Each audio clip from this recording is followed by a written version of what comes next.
and holy name. Amen. Members, I think we have a bit of procedural matter to settle as we go on. Our substantive chairman, member Michael Phillips, is unavoidably absent, and it is the committee's responsibility to nominate a chairman to serve in his absence. I think that should have been your duty, Ms. Bailey. You don't have a mic, so I'm going to leave the seat and allow you to do the honors.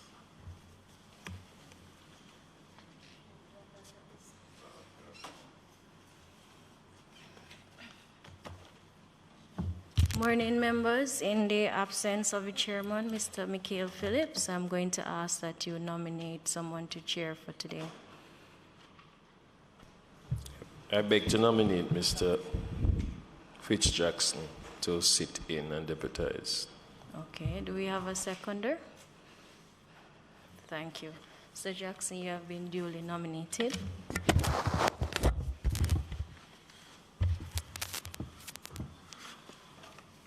Just so the proceedings can be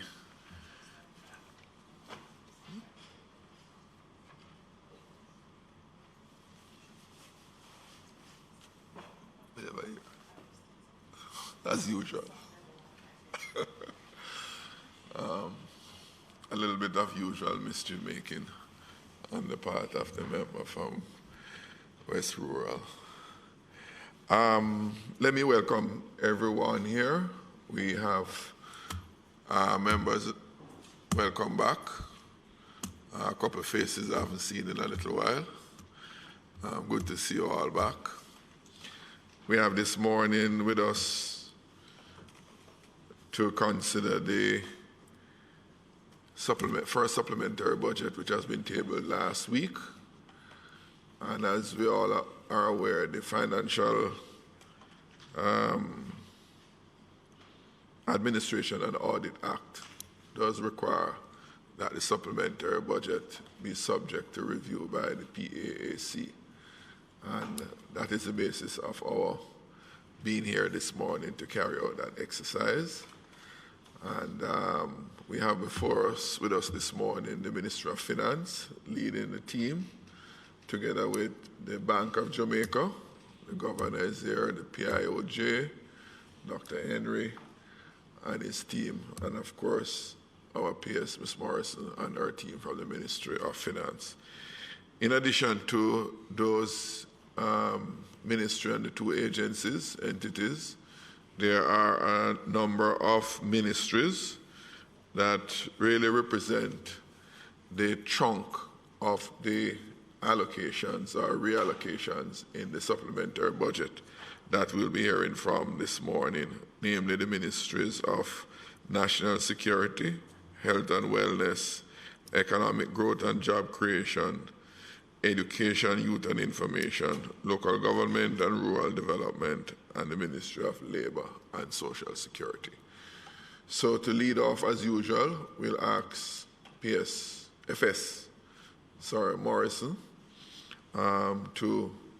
you can introduce your team with you, and as usual, you are invited to make an opening statement, overview, and then we will. I'm suggesting, members, that we allow all three to make their presentations: the Minister of Finance, the Bank of Jamaica, the PIOJ, and then we take all the questions or clarifications that we want to have from them. Do I have an agreement on that going forward? Okay. FS Morrison.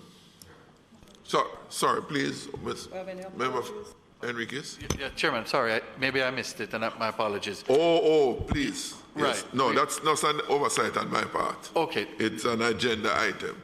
Okay. Before we go to the presentation, let me take any notice of absence. Ms. Tamika Davis will be late, and MP Tova Hamilton will not be attending today. She can't be here. Sends her apologies. Okay. And of course, Member Phillips, who I've indicated, is absent. We had actually before we formally convened the meeting, I decided we will defer the minutes of the last meeting to the next meeting. So I just, on the records, acknowledge that to be such. And of course, the following item, which is matters arising from those minutes, we'll defer both to the next meeting so we can concentrate exclusively on the supplementary budget-related matters. So we are at new business, item 7, and I'll now ask FS to go ahead. Good morning.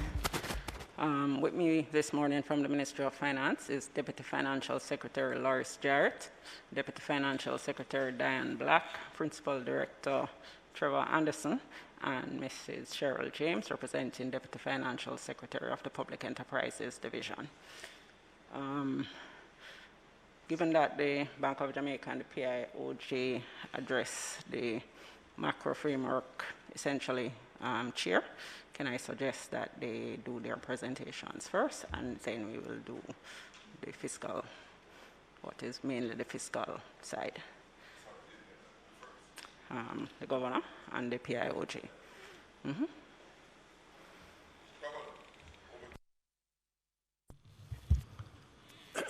Thank you, Chair. Members, good morning.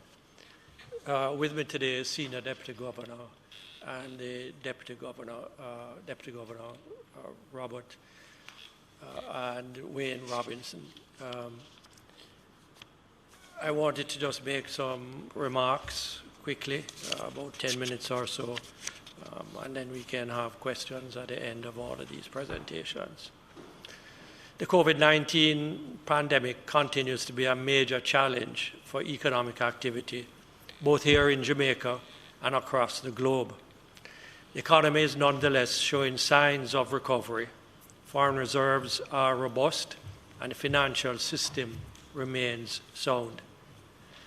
However, the upside risk to the inflation outlook, which means that inflation could track above the bank's target, have intensified. In the context of the risk to the inflation outlook, the bank's Monetary Policy Committee on the 30th of September this year reduced the extent of its monetary accommodation. This involved an increase in the bank's monetary policy rate by 100 basis points to 1.5%. The MPC signaled its intention to continue increasing the policy rate at subsequent policy meetings, subject to inflation and other macroeconomic data evolving as projected. Accompanying the policy rate increase, the committee decided to maintain other measures aimed at moderating inflation expectations, including the containment of Jamaican dollar liquidity. Finally, the MPC reiterated that while the bank does not target any specific level of the exchange rate, Bank of Jamaica will continue to ensure that movements in the exchange rate do not threaten the inflation target of 4% to 6%. The monetary policy actions and the potential future actions are meant to stimulate upward adjustments in market interest rates, which will temper the demand for foreign currency and hence moderate the pace of depreciation in the exchange rate, and of course, reduce demand in the economy as a whole.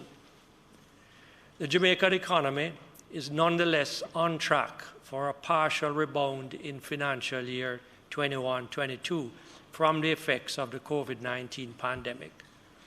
Real GDP is projected to grow within the range of 7 to 10% before moderating to the range of 2 to 4% for financial year 22-23. The Jamaican economy is expected to return to pre-COVID-19 levels in financial year 22-23. The PIOJ will speak more in detail to that. Looking at inflation, at our August meeting and using July data, the bank projected inflation over the next 2 years to average 5.5% to 6.5%, and to breach the upper limit of the bank's target range over the next year. The inflation forecast anticipated a gradual rise in core inflation, supported by the lagged impact of higher international commodity and shipping prices and a recovery in domestic demand. The outlook for inflation also contemplated the effects of one-off adjustments in selected regulated prices, as well as further increases in residential rental rates. The upside risks to the inflation forecasts have intensified. The actual annual headline inflation at August 2021 was 6.1%, above the July 21 outturn of 5.3% and the upper end of the BOJ's inflation target range of 4 to 6%. Higher inflation expectations, a higher than projected pass-through of the increases in international commodity and shipping prices, and the impact of recent storms on the supply of agricultural foods could result in a more protracted breach of the inflation target. In the latest survey of inflation expectations, businesses indicated that their outlook for inflation 12 months ahead increased to 7.4% relative to the 7% in the previous survey. Indeed, there has been an upward trend in inflation expectations over the past 2 years, and these expectations have been elevated, especially since the onset of COVID-19 in Jamaica, placing them outside of the upper limit of the bank's target range. The recent passage of tropical storms Grace and Ida affected the island in August 2021 and had a negative impact on agricultural supplies, particularly vegetables. This shock to agricultural supplies has already started to affect prices and may add an additional 1 percentage point to the inflation forecast relative to what the bank had projected in August of this year. Looking at the balance of payments, the Bank of Jamaica's projections are for the current account deficit of the balance of payments to be 2.2% of GDP, a deterioration relative to 2020-21. The projected widening of the deficit is mainly due to higher imports consistent with a recovery in the domestic economy, as well as lower current transfers, reflecting a normalization in remittance inflows. A partly offsetting impact relates to an increase in visitor arrivals for the fiscal year. For fiscal year 22-23, the current account deficit is projected to improve to 1.7% of GDP.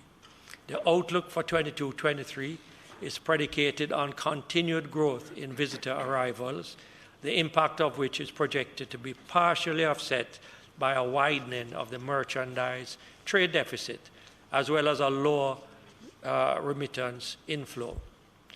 The current account deficit is projected to remain at sustainable levels over the medium term, averaging 1.2% of GDP. Turning to our international reserves, the bank's gross foreign reserves are healthy. Gross reserves at the end of September 2021 amounted to $4,835 million, $753.9 million above the stock at the end of December 2020. The increase mainly reflected the receipt of an allocation of IMF special drawing rights equivalent to $520.6 million on the 23rd of August of this year. The bank's current projections suggest that gross foreign reserves will close 21-22 financial year at around $4.3 billion and will remain above the bank's assessing reserve adequacy ARA benchmark over the medium term. The foreign exchange market continued to reflect flexible two-way movements over the calendar year to date, and a marked slowdown in the pace of depreciation in the exchange rate. At the 30th of September this year, the Jamaican dollar depreciated against the US dollar on an annual point-to-point basis by 3.6%.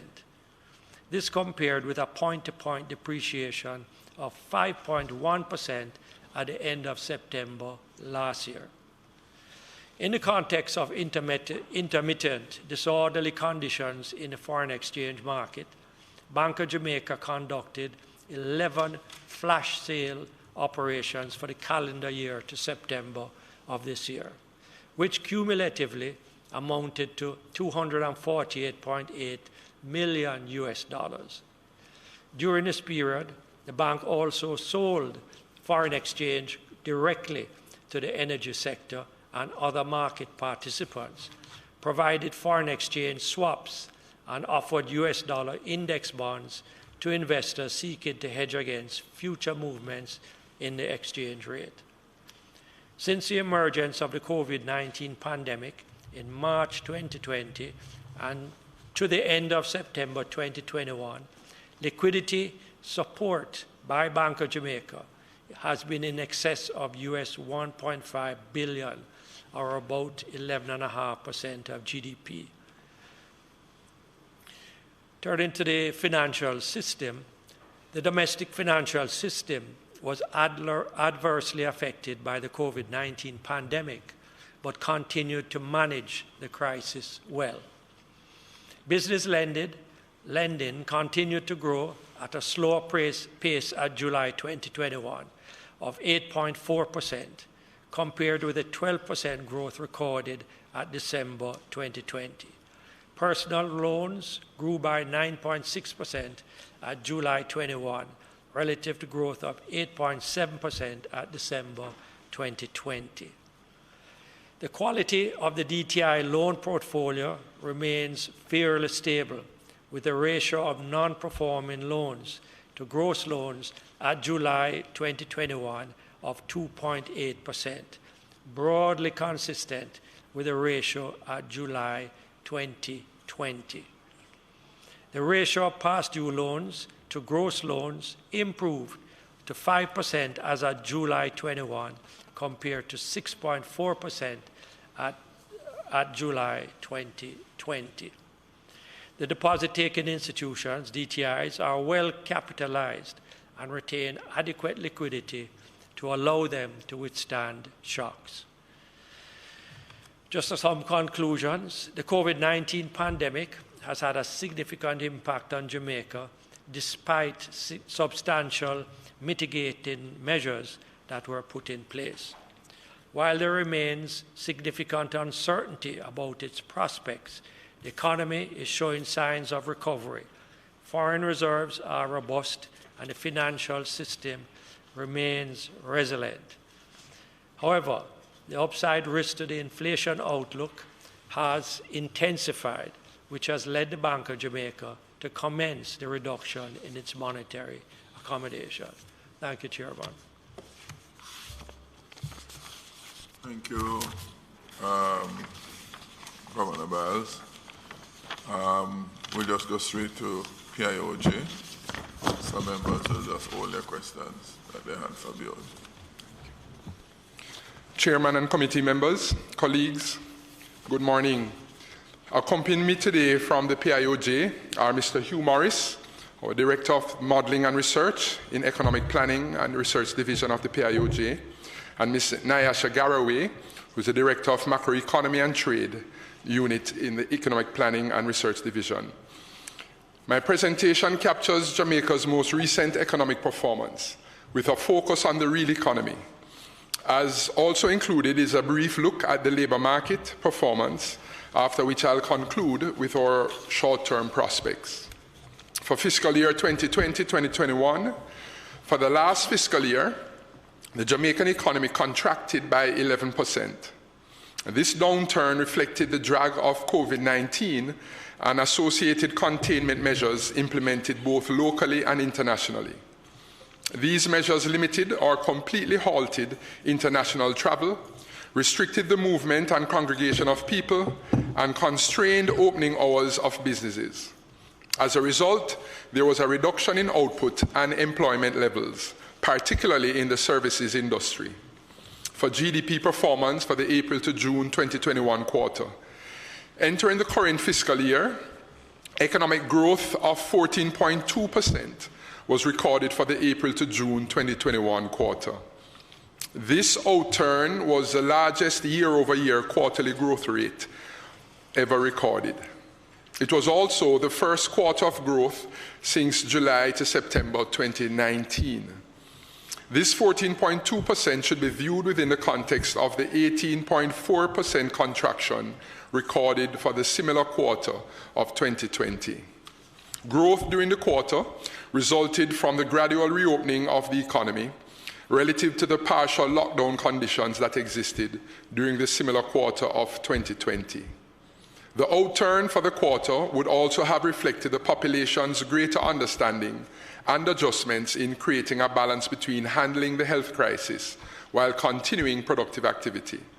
Consequently, during the quarter, the economy benefited from increased domestic and external demand for Jamaica's goods and services due to the relaxation of COVID-19 measures linked mainly to the increased rollout of vaccination efforts, increased opening hours for businesses, which facilitated higher capacity utilization rates and production levels, an expansion in the implementation of residential and commercial building projects and road construction works, improved weather conditions, which facilitated growth in the agriculture and electricity and water supply industries, and higher levels of employment relative to the closure of businesses and layoffs caused by the lockdown in the corresponding quarter of 2020. All industries, with the exception of mining and quarrying, grew. Not surprisingly, the hotels and restaurants industry recorded the strongest growth rate, increasing by 334.6%. This outturn was due to an increase in the number of foreign nationals that visited the island, compared with April to June 2020, when the country's borders were closed to incoming passenger flights during April and May. Also recording significant growth was the other services industry, which grew by 23.2%. Note that it is within this industry that our recreational, cultural, and sporting activities are captured. The wholesale and retail trade, repairs, installation of machinery and equipment industry, the largest industry, grew by 19.3%, reflecting the expansion in domestic demand. Construction recorded growth of 17.4% due to an uptick in residential and non-residential building activities, as well as increased civil engineering activities associated with road construction and repair. The agriculture, forestry, and fishing industry grew by 15% due to relatively favorable weather conditions and increased demand, particularly from related sectors such as tourism. Looking at our labor market update, due to the shock of COVID-19, the employed labor force decreased by 151,100 persons in July 2020 relative to January 2020. Since then, the labor market has begun to recover to pre-COVID-19 levels. Of note, there has been a marked improvement in the size of the labor force, an overall decline in unemployment levels, and an uptick in the employed labor force. The most recent labor market survey, that's at April 2021, indicates an improved performance relative to July 2020. Key labor market indicators were as follows. The unemployment rate was 9% for April 2021. This compares with 12.6% in July 2020. The youth unemployment rate was 24% compared with 30.3%. The employed labor force increased by 84,400 persons and represents a recovery of more than half the employment lost between January 2020 and July 2020. When analyzed by sex, Female employment levels increased by 44,300 to 544,100 persons, while males increased by 40,100 to 661,900 persons. Looking at our short-term prospects for fiscal year 2021-22, the PIOJ has revised upwards its growth projection for fiscal year 2021-22 from 4 to 8% at the start of the fiscal year to 6% to 10%. This upward revision was within a context of revised data received. To put it in context, the upward revision in Jamaica's growth outlook is underpinned by increased demand for Jamaican goods and services. Specifically, the revision took into consideration faster than expected rollout of vaccines globally, especially in Jamaica's main trading partners, as well as stimulus packages implemented to boost growth, which led to an upward revision in the growth rate of Jamaica's main trading partners. The commensurate relaxation of public health and social measures has resulted in individuals and firms gradually returning to a state of normalcy. Stronger than expected growth outturn for the April to June 2021 quarter, which reflected strong external and local demand, and an expansion in domestic demand driven by the continued increase in job creation and growth in remittance inflows. The downside risks and upside potential. It's important to note that the PIOJ's projections may be influenced upwards or downwards depending on the emergence of risk or greater than anticipated growth drivers.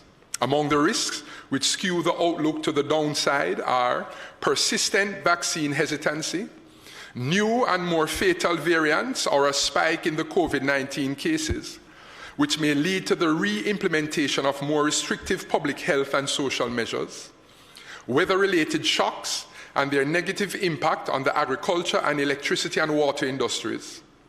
Note, for example, that weather-related shocks in August are expected to negatively impact growth for agriculture in the July to September quarter. Other downside risks include the tightening of monetary policy globally and locally in response to upward pressure on inflation, leading to a decline in access to liquidity. The 1% increase in the BOJ policy rate is not expected to have a significant impact on growth in the medium term.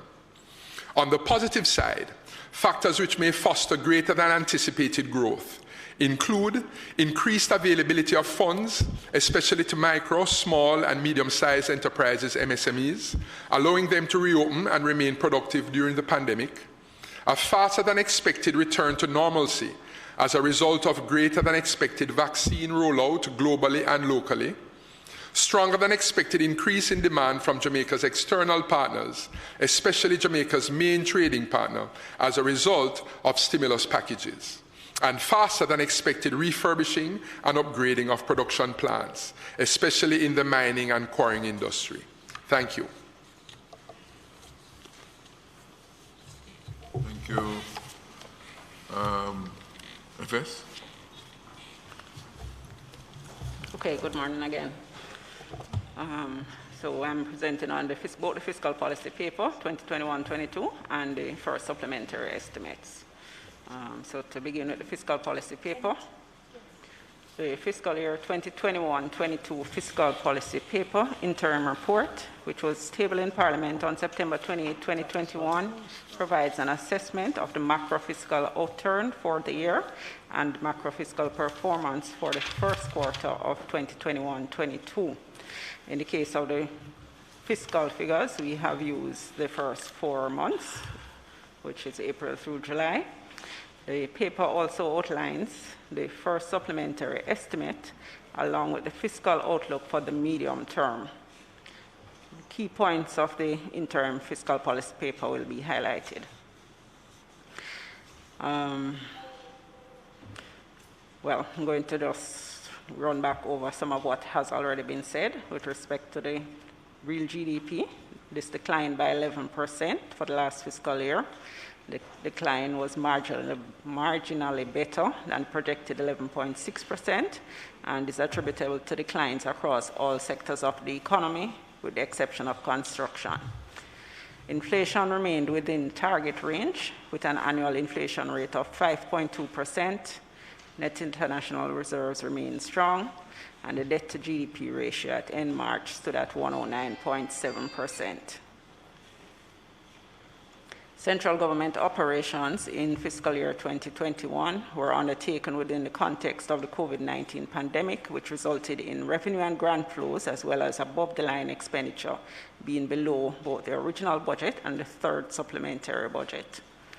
Despite the nominal outturn, third supplementary fiscal and primary balance objectives were achieved.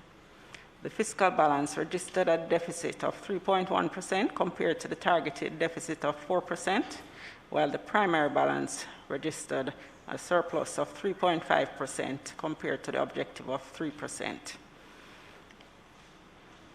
The execution rate of above-the-line expenditure was 97.2% of the approved budget, including capital expenditure at a rate of 94.5%. For the first quarter of 2021-22, real GDP was estimated at 12.9% in the fiscal policy paper that was tabled. However, subsequent to the tabling, the Statistical Institute of Jamaica has released the first quarter outturn, which is 14.2% in real GDP. So that's an improvement on the estimated amount. Except for mining and quarrying, all components within the goods producing industry expanded. The services industry also increased, led by an expansion of 334.6% in hotels and restaurants. Operations of the central government in July 2021 generated a fiscal balance deficit of $4.3 billion, which is 85.1% better than the program deficit of $28.9 billion. The primary balance was $38.2 billion, which was $11.8 billion better than the targeted amount.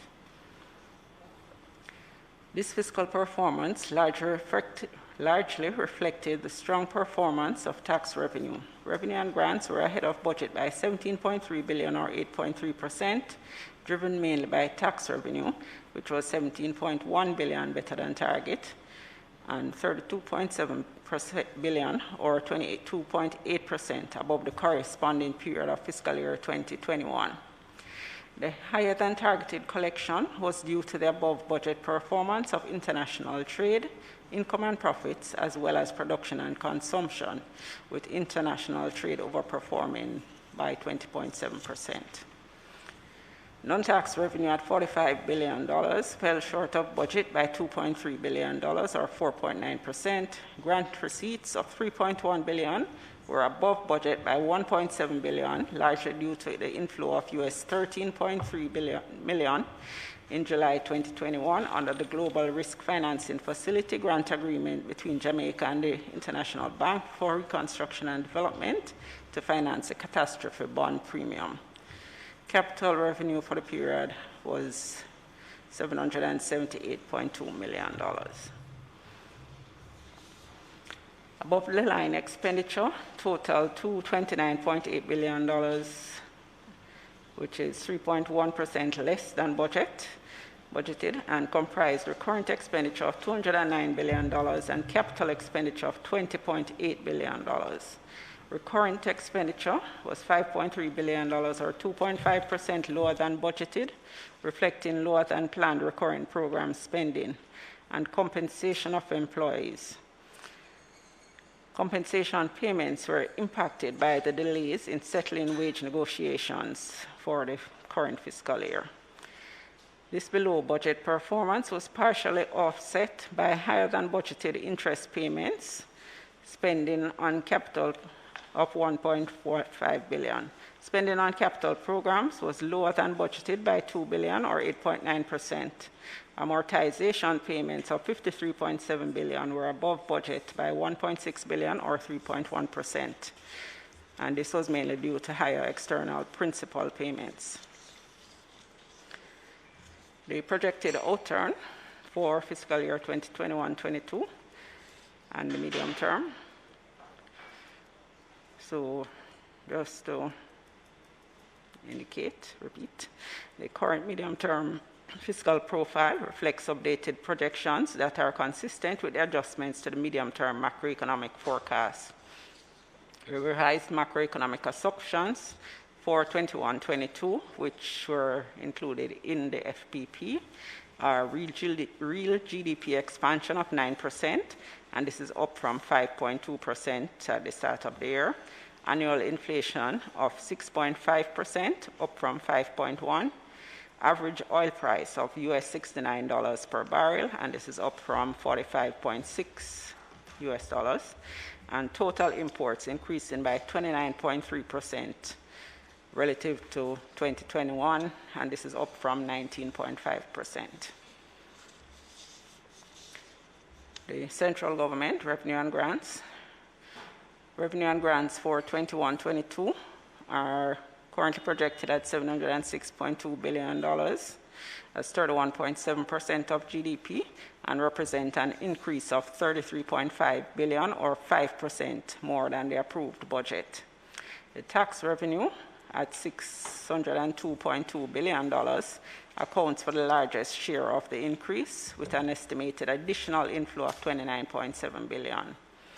Bauxite levy capital revenue and grants are also projected to exceed their original targets, given revised forecasts of $152.2, $1.1 billion, and $10.2 billion respectively. That would be $152.2 million. Non-tax revenue now forecast at $92.5 billion reflects a decline of $1.6 billion or 1.8% relative to the approved budget. Over the 3 years, 2022-23 to 24-25, inflows from revenue and grants are projected to average 30.1% of GDP, with growth at an annual average of 5.6%. This performance is expected to be led by tax revenue, with a projected annual average growth of 8.1%. On the expenditure side, the first supplementary estimate proposes to increase above the line expenditure by $33 billion or 4.9%, and below the line payments by $3.5 billion or 2.2%, generating an overall increase in expenditure and payments of $36.5 billion or 4.4%. A summary of these will be provided shortly.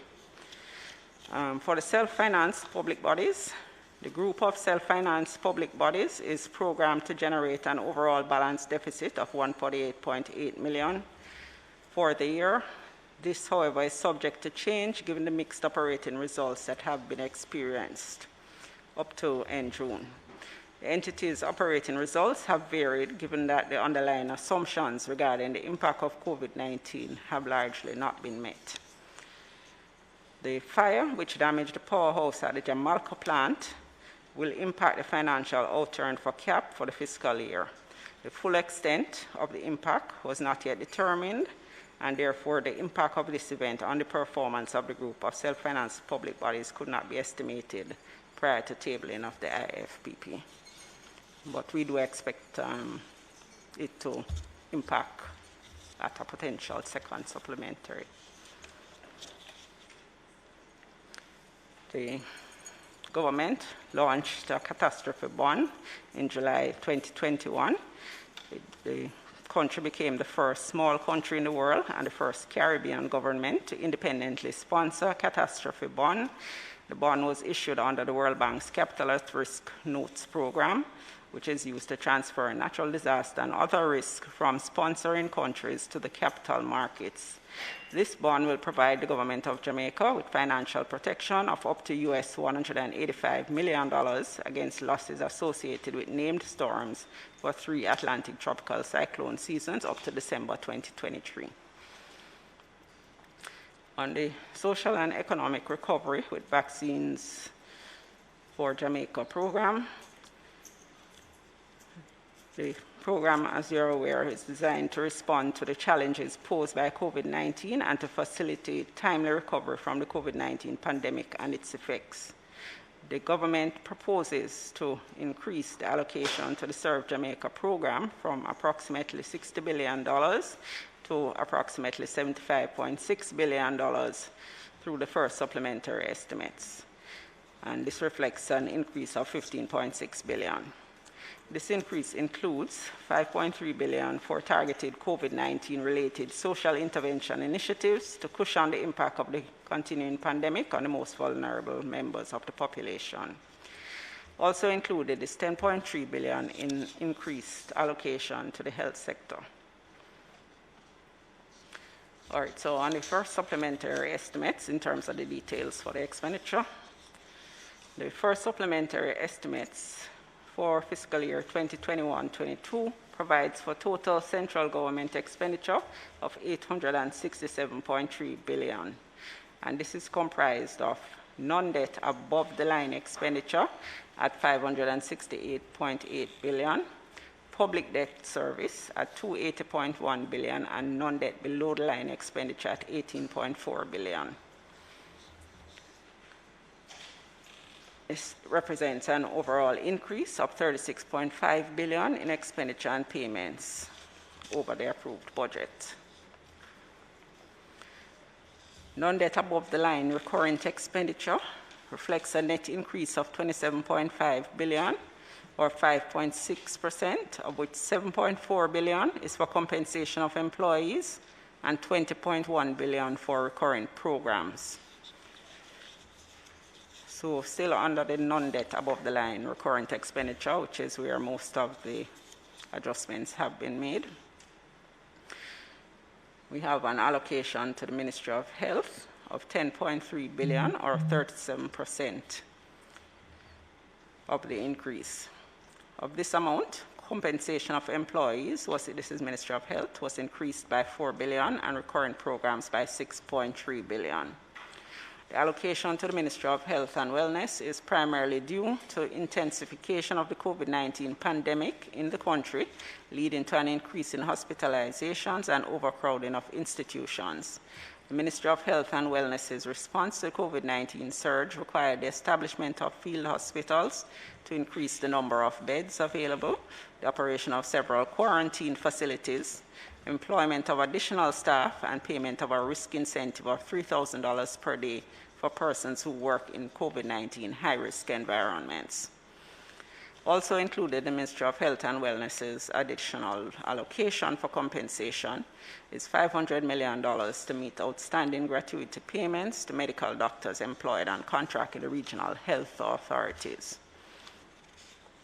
The $6.3 billion in non-wage spending allocated to the ministry is to address critical areas of operations, including $4 billion to suppliers of goods and services, with 1.6 of that $4 billion for the National Health Fund and 2.4 billion for other suppliers of services, such as dietary reporting and cleaning services. It includes $0.9 billion in additional subvention towards subvention support to the University Hospital of the West Indies, $0.4 billion of which is to provide additional staff for a field hospital. It includes $0.7 billion for additional traveling and subsistence, and $0.6 billion to meet arrears to suppliers of diagnostic scans and cancer treatments. With respect to the allocations to the other MDAs, the Ministry of Finance and the Public Service has an allocation of $7.7 billion, of which $2.7 billion is to augment the provision in the approved budget for public sector wage settlements for the current fiscal year, and $5 billion is to facilitate a further response to vulnerable persons as a consequence of the continued impact of the COVID-19 pandemic. We have an allocation to the police department of $1.7 billion, including arrears to suppliers of goods and services, which were carried forward from the previous fiscal year. Allocation to the Ministry of Economic Growth and Job Creation of $1.5 billion, of which $1 billion is for repairs or maintenance of roads.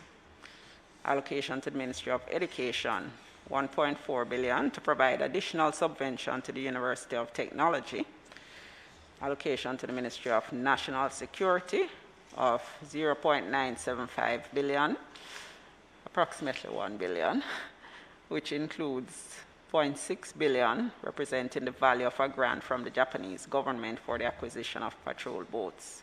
Tax Administration Jamaica has an allocation of 0.7 billion, which includes 0.3 billion for the acquisition of new premises in downtown Kingston, and there is also a 300 million allocation for salary adjustments for members of the judiciary and aligned positions in other MDAs. Other adjustments in the first supplementary budget, none that above the line recurrent expenditure, include the transfer of approximately $5.6 billion from the $6 billion Serve Jamaica program recurrent expenditure allocation in the Ministry of Finance and Public Service contingency, which covers various aspects of the Serve Jamaica program being implemented by ministries, including 1.1 billion, 1.2 billion assigned to the following MDAs. The Ministry of Local Government and Rural Development, 600 million. And this includes activities like Paint the City, 300 million, Poor Relief, 160 million, and Municipal Corporation Digital Devices, 140 million. Ministry of Economic Growth and Job Creation, $200 million for gully cleaning. The Office of the Prime Minister, 189 million for members of Parliament Digital Devices. Ministry of Transport and Mining, 125 million for 2021 license fees for contract carriage operators and route taxis who paid license fees in 2021. Ministry of Culture, Gender, Entertainment and Sport, 50 million towards recognition of Jamaican athletes who performed in the recent Olympics. Those are the amounts that account for the 1.1 billion. There's also an allocation of 4.4 billion in social intervention, and these are allocated to the COVID-19 response under the Ministry of Finance, 4 billion, and this includes 3 billion for supporting employees with transfers of cash, said cash program, and 1 billion to the COVID-19 vaccine incentive program for the elderly. It includes the Constituency Development Fund, 189 million for members of Parliament care packages. It includes municipal corporations, 70 million for parish councillors care packages, and also 90 million to the entertainment, creative and sporting sectors and the community, and 40 million for the community of persons living with disabilities. In addition to the 5.6 billion to be transferred from the contingency, the Ministry of Education, Youth and Information has transferred 0.9 billion from the PATH school feeding program to the Ministry of Labour and Social Security for payment of nutritional support, cash grants to parents of PATH beneficiaries.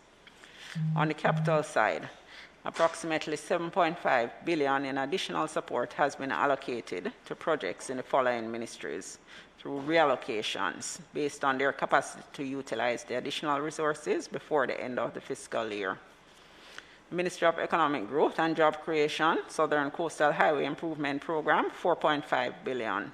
The Ministry of National Security, acquisition of new ships and coastal radar to facilitate final payments on one ship and on coastal radar equipment, 1.8 billion. The Ministry of Science, Energy and Technology, Energy Management and Efficiency Program, 0.3 billion. Ministry of Economic Growth and Job Creation, the Credit Enhancement Program for Micro, Small and Medium Enterprises, 0.1 billion. The Office of the Prime Minister, Poverty Reduction Project 4, 0.2 billion. The incremental sum allocated to these projects has been met from reallocation within the capital budget, primarily from the contingency provision for new public investment projects under the Ministry of Finance and the Public Service Head, as there are delays with respect to new project proposals being submitted for assessment through the Public Investment Management System. Public debt service, the public debt expenditure outlined in the 21-22 first supplementary estimates reflects a projected increase of 2.9% to $280.1 billion. This is mainly attributable to an increase of $1.1 billion or 1% in domestic debt payments and an increase of $6.8 billion or 4.3% in external debt payments. We also have below-the-line payments. Below-the-line payments reflect an increase of $1.1 billion to $18.4 billion. The additional sum includes a loan of $0.6 billion to the Urban Development Corporation, the proceeds of which are to repay Puerto Caribe Properties Development Limited, and a loan of $0.3 billion to Sugar Company of Jamaica Holdings Limited to repay a bridge loan from the Development Bank of Jamaica. And that is essentially a summary of the fiscal policy paper and the first supplementary estimates. Thank you, FS. We'll now open up for questions. I have a couple of my own, but I'll probably start there. I'm going to start at the end, from the end, FS, with you and your presentation. On the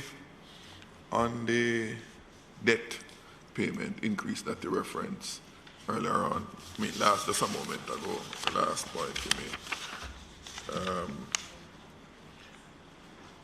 We are up to 281 billion. Tell me something. What is the main contributor to that increase in debt servicing liability? All right, well, part of the increase is related to the exchange rate depreciation,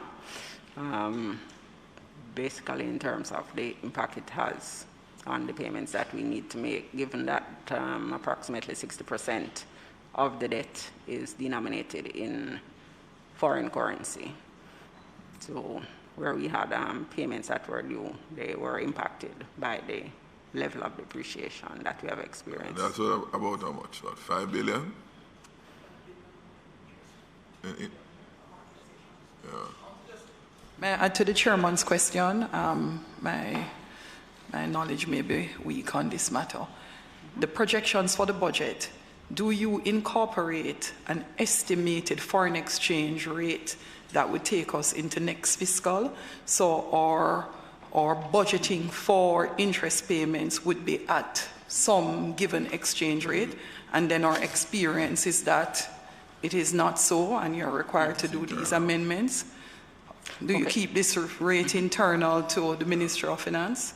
Okay, so yes, we do not disclose the foreign exchange rate that is utilized, but it is the rate consistent with the macroeconomic program that is put together between the Ministry, the Bank of Jamaica, and the PIOJ.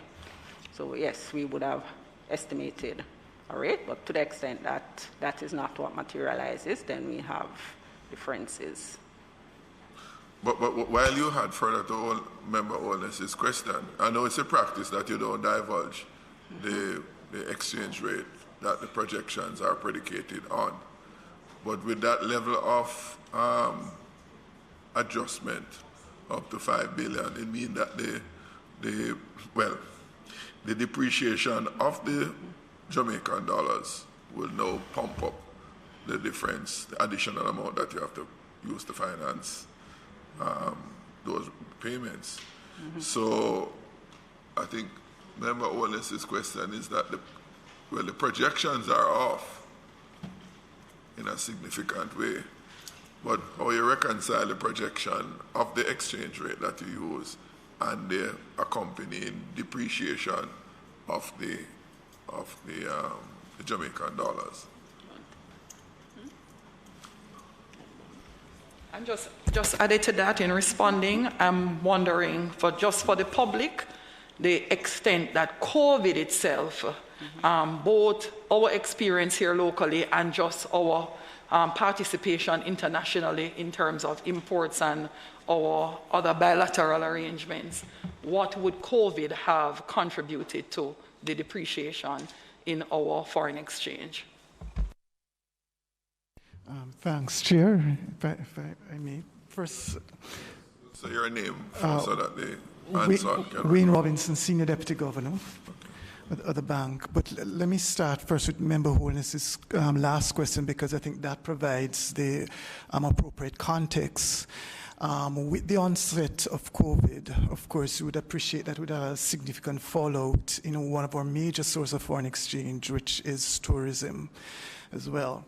Although we would have seen, strong inflows from the remittance sectors, we still had an underlying movement in the exchange rate because there are still domestic demand conditions within the economy, particularly as the economy reopened and economic activity picked up, the demand for imports picked up. And certainly for this fiscal year so far, we've been seeing a strong uptick in terms of imports. So that underlines the sort of movement in the exchange rate. In terms of forecasting and budgeting, I think what we'd have to bear in mind is that the exchange rate now is very flexible. It moves in both directions, up and down. And so at any point in time, it's going to be very difficult to actually pick what a precise exchange rate is. Sometimes one may actually look at the average over a period because of that reason.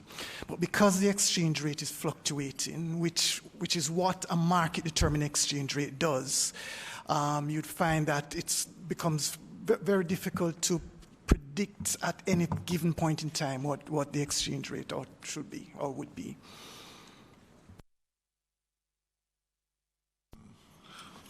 FS, with in referring to you had referenced the $4 billion to suppliers of goods and services. I think essentially to the Ministry of Health, or is it across? Is health? Yes, health is there. But what is the total arrears like across the government? I plan to ask that of NWA later on because they are the major accumulator of arrears. All right, so we have been pulling in the information, Chair. We have not received all of the ministries and departments, so I will provide that to you at a later date. Okay. So for this $4 billion is just for the Ministry of Health? That's just the Ministry of Health. The National Health Fund? No, it's not just Health Fund. 1.6 billion. Suppliers. Yeah. Or 1.6 for NHF, yeah. For other suppliers and services.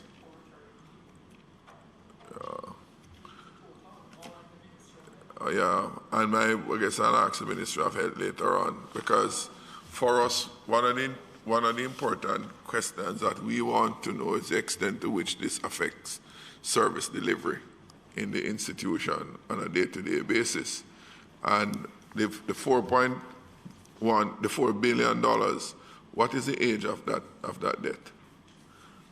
Sir, the Ministry of Health will need to address that. Yeah, but, okay, they'll get the detail from them. Okay.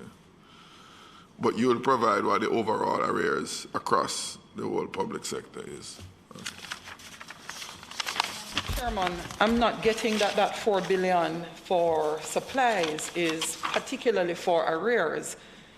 It seems, because I notice arrears is individually designated as $0.55 billion to meet arrears for supplies and diagnostics, scanners and treatment, but the $4 billion for Ministry of Health as it relates to 1.6 for NHF and the 2.4 for other supplies and services, it indicated at the lead up that it was to address critical areas of operations. So I'm not getting the sense, Chairman, that those significant increases in the supplementary estimate for the first supplementary estimate is particularly to address arrears and more so to meet the demands. Okay, so yes, the $4 billion is to address arrears, and essentially, I mean, if we're building up arrears, then our relationship with our suppliers is deteriorating and can get to a point where it will affect the operations, and we don't want to get there. So we are addressing the arrears to maintain the continuation of services. Member Anna. Thank you, Mr. Chairman. Just a basic question to follow on from what Member Holness was asking. If we anticipate that the disruptions in shipping supplies and the inflation rates not only locally, but certainly globally, and commodity prices, etc., are moving in the wrong direction for Jamaica. Do you think you've forecast the prices correctly? In other words, when I looked through the various briefs, and even with the information coming out in terms of Jamaica's vaccination rates, I have two questions. One to the PIOJ, which is, Dr. Henry, do you believe with what is projected in this budget, if it is enough for the goods and supplies and to increase our vaccination service delivery, do you believe it is enough to get us to where we need to get to so that Jamaica can even, let me just put it bluntly, get on the various international lists, for example, the UK list? Do you think we're moving fast enough, and what do we need to do if this is actually enough in terms of what we're doing? And then the second question is to the Ministry of Finance. I also see where, not only for the Ministry of Health, which gets the bulk of it, but I wanted to ask you, in those arrears, as you are projecting FS, does that have anything to do with payment for oxygen, some other things that we know that are critical at this time for the health service delivery of the country? So. All right, thank you very much for the question, Member Hannah. So by asking to get us to where we need to be, you're speaking now to a vaccination level for the population. And so what I could say, and I know the Ministry of Health personnel will be in to speak to more detail, we've been seeing an increase in recent times in terms of the vaccination rate. The general economic management program, as Ministry of Finance, Bank of Jamaica ourselves, tends to be very coherent. So we are looking at some of the same issues in terms of forecasting and trying to anticipate price movements and make projections. What this pandemic has shown for the global community, the global economy, is that it's characterized by a lot of uncertainty. And uncertainty manifesting itself in spikes in the COVID rates, return to restrictive measures in terms of people movement, etc., and just people behavior overall. And so we think, just as we have anticipated some movements and you're seeing accommodations being made, and then they are flexible in terms of responses to what we are experiencing in terms of economic conditions, as you've seen where the BOJ has taken a stand to curtail inflation, as has arisen through some of the inflationary impulses. That will continue. So I think, so there's a comfort level in terms of what we are seeing in terms of projections and what we're anticipating. And there is, importantly, that coherence. Even while we don't, map each other, you tend to find the same assessments coming out. And then as we put together in terms of collaborative, for a fiscal policy framework, then that is coherent. Mr. Chairman, if I could just be a little bit more specific with Dr. Henry. I looked in your brief, Dr. Henry, and I think all of us are cognizant of the fact that Jamaica is coming second to last, Haiti's last in terms of fully vaccinated as a population. And I'm asking you, in your guidance as a planning institute of Jamaica, where do you think we need to get to and how fast? If we're approving a supplementary estimate with the Ministry of Health getting the bulk of the budget, how fast do we need to get here? I know the PSOJ met yesterday, right? Because they're also concerned, and businesses are concerned with the levels of vaccines that we have to fully open the economy. So where do you think in planning we need to get to, and how fast do we need to get there?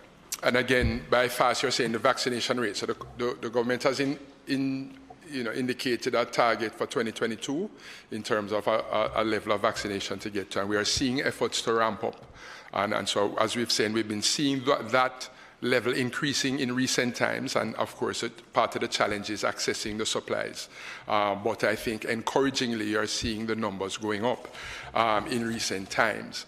We have identified, as from a planning standpoint, as a potential risk is that if you found globally, and both globally and locally, that there were, with new variants, etc., a return to or another spike where you had to move to more restrictive measures. So any projection we give, we have both upside potential, where it can be larger, higher in terms of growth outlook, employment outlook.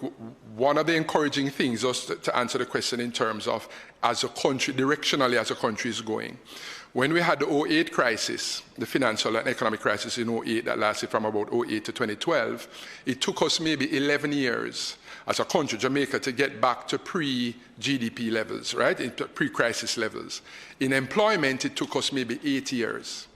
In this current context, which is now, in many indicators, a deeper crisis, we are projecting that we will return to pre-COVID GDP levels by 2023-24 and pre-COVID employment levels by next year, 2022-23. And so that itself is very encouraging. Because, and you say, well, easily you could surmise Jamaica is in a better place in terms of macroeconomic stability, etc., because of all the efforts over the many years. And so that puts us and positions us, and we call it that stability premium, if you will, stability dividend that we are benefiting from. So again, I would allow maybe our colleagues from the Ministry of Health to say some specifics in terms of their own projections, and they have used some models that are fairly robust. But from where we see in terms of the planning standpoint, we have identified that there are potential risks, but then also the upside and a benefit that we are deriving as a country from the stability. We went into the crisis, the relative stability we went into the crisis with. Thank you. If I may, Dr. Henry, it's interesting that member Anna preempted me with that question, because when I heard you mention about the coherence in the vaccine program, I shirk a little bit. On the one hand, we hear from the National Health Fund chairman that we don't have a vaccine shortage in Jamaica. We have a vaccination challenge, getting the jobs in people's arms. And I say that against the background that I just dump or about to dump 55,000 to 60,000 doses of vaccine. The question is the mechanism, the method that is being used for getting the vaccine in people's arms. We know we have a hesitancy challenge. However, the dumping of the vaccine cannot be as a result of the hesitancy issue when we have long lines in many places, people get frustrated, people are being sent home for coming day or two within the scheduled time. Some of these I bear witness to myself, and there are other elements to it which I won't raise here, right? But I think the bone of member Anna's question, where are we in terms of, and where we need to get there, and is the mechanism. I was reading a piece that says in Portugal, for example, the key to vaccination is the logistics. Putting the thing in the arm of the person is a medical exercise, but it's the logistics of getting it done. And the more we lag behind, is the deeper our problem that you're going to report to tell us why. So when I hear us talk about the coherence, I tremble a little bit. So, before you answer that question, Chairman went so deep that I must make some comments, especially as a part of the COVID subcommittee and observing myself as to what took place. So Minister said approximately 25,000 people who were supposed to get their second job did not turn up. Not sure why, I will not assume. But I found in doing a vaccination blitz in my own constituency, I had to be encouraging people, take AstraZeneca. instead of Pfizer, which was designated by the government for children. And I was quite surprised to see individuals from the Ministry of Health comfortably dispensing Pfizer, knowing that we had AstraZeneca coming up with close dates, 1, and 2, knowing that we would not have enough Pfizer to do the second dose for our children. So somebody needs to explain that to us first and foremost, because what we dumped in Pfizer, we could have comfortably used to give persons. What we dumped in AstraZeneca, we could have comfortably used to give persons their first dose, and we would have been in a better place to be able to give the second dose required to persons who should have gotten the Pfizer vaccine. So one of the things that need to be done, and I'm sorry Ministry of Health is not here, when a policy direction is set, it needs to be adhered to, because it causes a lot of confusion afterwards. And it was not difficult for me to explain to my own constituents, unfortunately, who many took Pfizer, that for us as adults, since the government did not reserve anything other than Pfizer for our children, allow the children to take Pfizer, and I took out of my way to encourage, also talk to the health professionals. I am an accountant, not a medical doctor, but my take on it was the government is offering to us as adults Johnson & Johnson, and in the case of my Blitz, AstraZeneca, so I'm encouraging you to take it. And we need to get to that direction. I feel we have been doing a lot in terms of getting the jabs to persons. We still need to do more in terms of rural areas. But we actually have been getting far more in terms of coverage.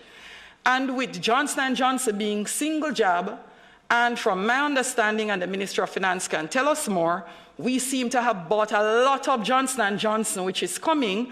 I would expect the direction of the argument to go out to encouraging persons to take that single jab so that we are vaccinated faster. I don't think the FS actually answered my second question. And then go back to Dr. Henry. Okay, so the Ministry of Finance essentially has data at a global level. So I would not be able to tell you what exactly the arrears that are going to be paid from the $4 billion provided will pay. What we know is that a portion is for the National Health Fund, and that a portion is for other suppliers, and the only suppliers that we were indicated were in the services of dietary reporting and cleaning.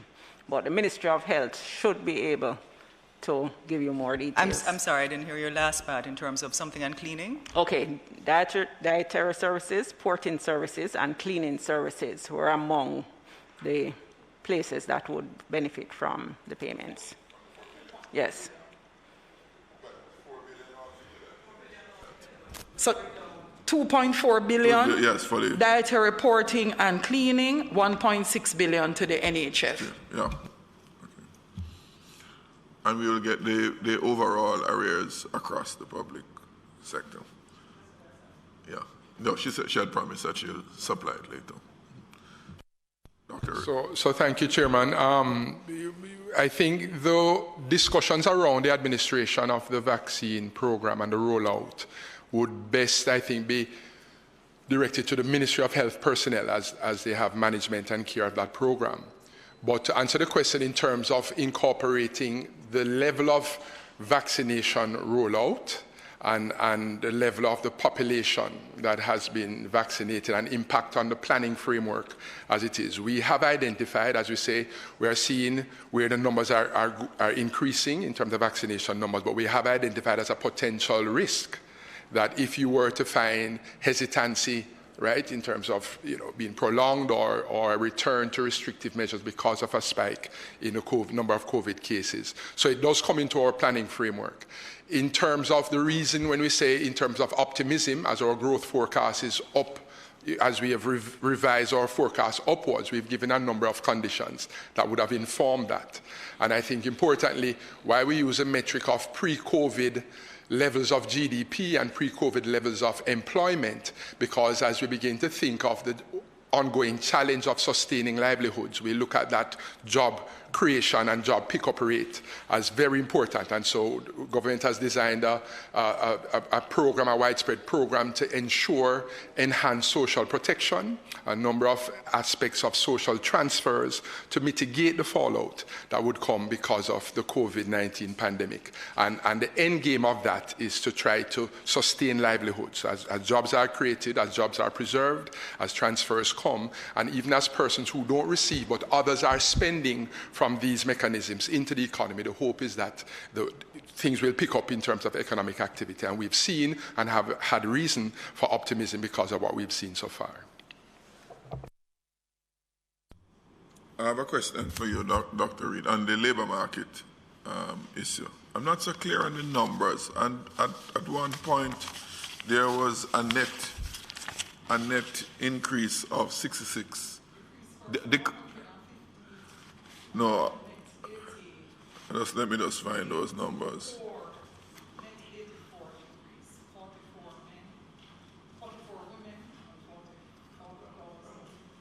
Yeah, there's a 84,400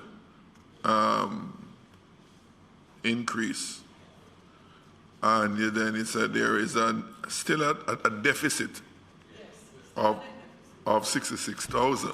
Yes. So with that net deficit of 66,000, yet the unemployment rates for both youth is 24.6, yes. And it said it down from 30.3 yes. %. So there is a decrease in the unemployment, but there and also for the general unemployment rate, it's 9% down from 12.6. So you have those reduction in unemployment, but you have the net increase in. So if I can help to clarify, Chair, please. What we've said is since from the July 2020, from January 2020 to July 2020, we're measuring impact of the COVID-19 pandemic on the labor market, and we said that some 151,000 jobs were lost during that period. And since then, to April 2021, since July 2020, we've seen an increase now of some 84,000 jobs, a recovery. So we are highlighting that we are on the way of creating jobs. And our overall projection is that by next year, 2022-23, we should have recovered pre-COVID levels.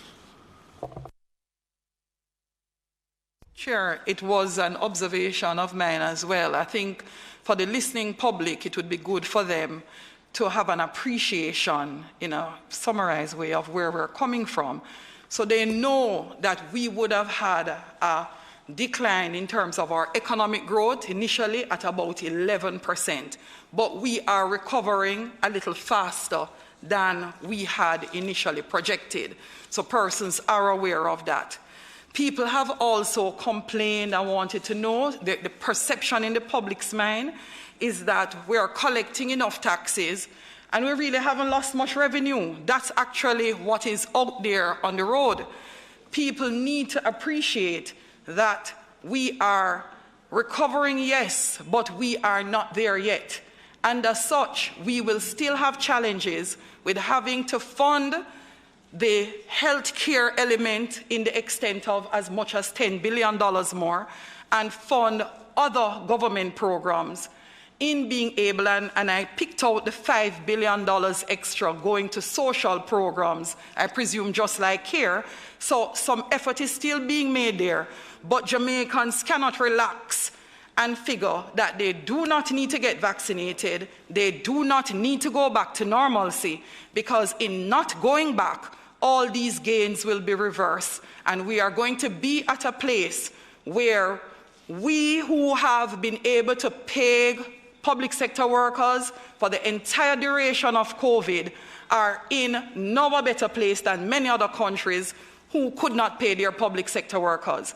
And once we don't go back to a place of normalcy, it is inevitable that we will not be able to sustain this improved economic growth that we are experiencing already.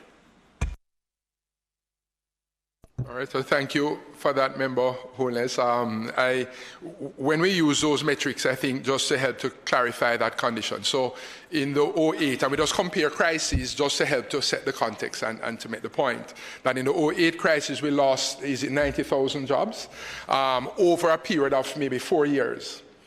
In the global COVID-19 pandemic, which hit Jamaica in March 2020 last year, as we indicated in just over just a year, right, 6 months we lost 151,000. So one crisis we lost over 90,100 jobs over a 4-year period.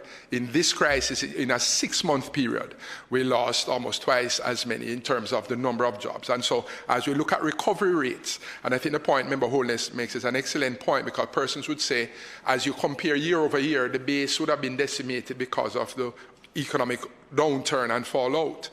And we say yes, and of course we've highlighted that, but we say that but there's more to it, because countries that did worse than us in terms of fallout, in terms of more than the 11% decline, have not recovered to the extent we have. So there must be something to be said for the efforts that go into restoring and recovering in the tourism sector. There are efforts to be said for the types of social transfer programs designed to target persons and mitigate the fallout. There's a lot to be said to going into a crisis with relatively more economic stability and having attained some levels of significant debt reduction going into a crisis. And that's what we call a stability dividend, that it pays off. And you've been hearing the Minister of Finance and others articulating the benefits of that context. And so that's the point we want to be making. Thank you. Thank you, Dr. Henry. I'm a little concerned, though. And the reason why I'm concerned is Jamaica has been enjoying low-cost capital for a little bit, and interest rates around the world have been low. The reason why I'm concerned is because in the same breath earlier, I think all of us are aware of a shortage of containers around the world in terms of shipping. China has delays. The port out in California has delays. Shipping companies have increased their costs by some 400%. The BOJ, and I'm surprised that they took that long to signal that they were increasing their interest rates, because other countries in Asia had signaled earlier in the year to deal with the inflation.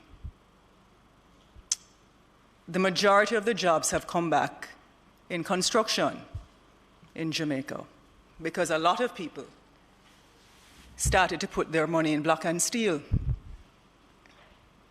Now that these shipping disruptions are there, commodity prices are getting higher, delays are there. I know that contractors are concerned, because whereby you could get a container out of China at $2,500. Now it's costing $20,000, and the goods have gone up. So in terms of the recovery, Jamaicans also need to understand, because the prices are going up, I think the only thing that hasn't gone up is the respect for politicians in this country.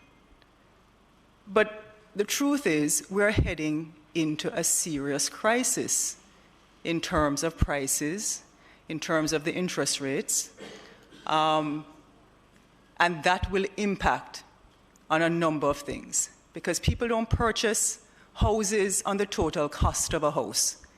They purchase on what they can pay on a mortgage for the month.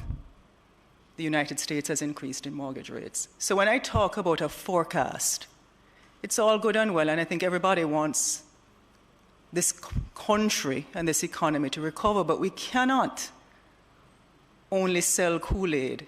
We have to also sell the truth. And the truth is that with the inflation, and there are three issues: the fuel prices, the exchange rate, and I commend the revaluation of the exchange rate, but we're also heavily dependent on the importation of goods in this country. Heavily dependent. So when you speak about we're going to recover faster by 2023, yes, you will probably continue to see jobs coming in terms of construction, in terms of agriculture, in terms of short-term things with the Paint the City program and the other things that the government is putting in place. and when the PIOJ measures that. But when someone is taking home sometimes less than $7,000 a week, with what the inflation is now, with rice going up, wheat, tin products, milk, etc., and the commodity prices going up, you can't sit here and tell me, in all honesty, that we're in for an easy ride, because I think what Member Holness is saying is that we're recovering fast and we're getting there. And I am not feeling that. On a point of order, I did not say any such thing, Member Hanno. In addition to which, it would not make any sense for us to sit in front of PIOJ, BOJ, and the Ministry of Finance if these technocrats do not have the competence in doing their projections to look at historically what is happening, how they budgeted, look at what is happening in terms of our world trend, and be able to come back to us with estimates that make sense. If their projections do not include the understanding of what we know is happening in terms of shipping costs, in terms of what is happening with commodity prices, then we do not need to sit in front of them. All right, thank you very much. So thank you, Member Hanno, for the intervention. Thank you, Member Holness. So on the matter of the timing of BOJ's rate response, they are here, so they can speak. But just to say, easily from where we sit, as Governor spoke about, an accommodatory stance.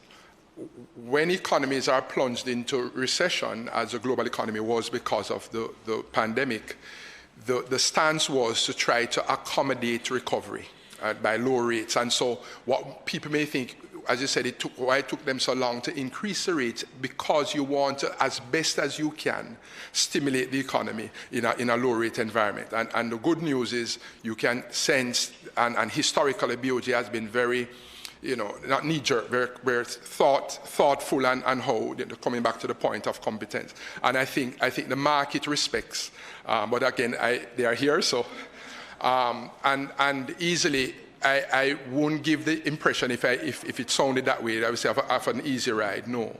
What we are saying is we are giving the reasons for our outlook and projections and what is the underlying optimism. And as we said before, we compare to crises like and like. And we said in the 08 crisis, which was the previous one to this global pandemic caused by COVID, we are saying in terms of the employment rate, because as you speak to livelihoods and where people are at, we say, to preserve jobs where they have it, or to facilitate transfers to persons who may be, to secure income, right? When there's a fallout, a loss of job or reduced hours, you have some mechanisms to allow them to have some income. And that's the CARE program, all the programs you heard articulated, enhancing the PATH program, finding new ways of ensuring that monies are getting to persons who would have been affected. All of that is in the vein of trying to secure the livelihood of persons. And we are saying one metric we use is the job creation rate. And so we are saying, and so when we make the point to say we would recover to pre-COVID employment levels at a shorter time, we are saying that is something that is to be a very positive for the country. And we can explain it. Remember we've been here before where we have these discussions. Dr. Henry, I think I understood everything that you said earlier. Okay. Right? So let me be very clear. I did understand. My position point is this. If it is that with everything that is being experienced, and nobody was questioning your competence or neither that of the BOJ governor, if we are heading into this headwind, which we are now in, and globally the world is now in because of a number of disruptions and the increased costs and the shortages when more people have stimulus checks to buy things and there's just not enough goods and people on the ports, I'm asking you, even with your projections, do you believe that when you say we're getting back to pre-COVID rates, if that is really going to hold based on the increased costs now coming to the country? In other words, will the construction sector be able to sell at the prices that they were? Will they be able to sell their goods and sell their properties because there's a lot of supply out there? For example, do you think that the purchasing power of people are going to hold? Because it's all good and well to provide these numbers of jobs, but are people being able to live on their wages, for example? And will that redound to the best interests of the economy in the end, is what I'm asking. So thank you very much. Thank Dr. you Henry, include ahead, in your response ensuring that we have an appreciation of whether or not you have the technical expertise to take into consideration in doing your projections all of the relevant data in terms of projection for employment, projection for world prices, projection for inflation, because I'll go back to it. The premise by which we actually sit here listening to these projections is that we expect you would have taken into consideration the information outlined by Member Hannah. All the variables. So I, as a financial controller, I used to have to do projections for foreign exchange. And I would go to a board meeting when we were having a massive slide, and our chairman would say to me, why not project at 25% because we are now going through a slide? And I will say I'm projecting at 7% because I have incorporated historically what has happened in Jamaica and what my expectations are. A budget that is not, and projection that is not grounded in reality is of no use. It doesn't make sense to have a projection that is not incorporating all the factors, all the estimates. It doesn't make sense to have a way out weird projection because you want to be prepared for the worst possible case. It has to be that projections are based on looking at all the material, historically, present, and projections to the future. And I presume that that is the basis under which these projections are being given. So I noted the adjustments in the inflation rate. I noticed the look at what was happening in terms of oil prices. And I can see that you have incorporated that information.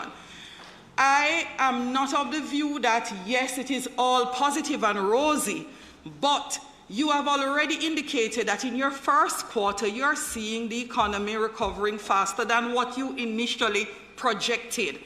And once the factors hold as we expect them, we would expect to see us recovering at a faster rate by 2023, 2024, instead of 8-10 years like we have done in the past.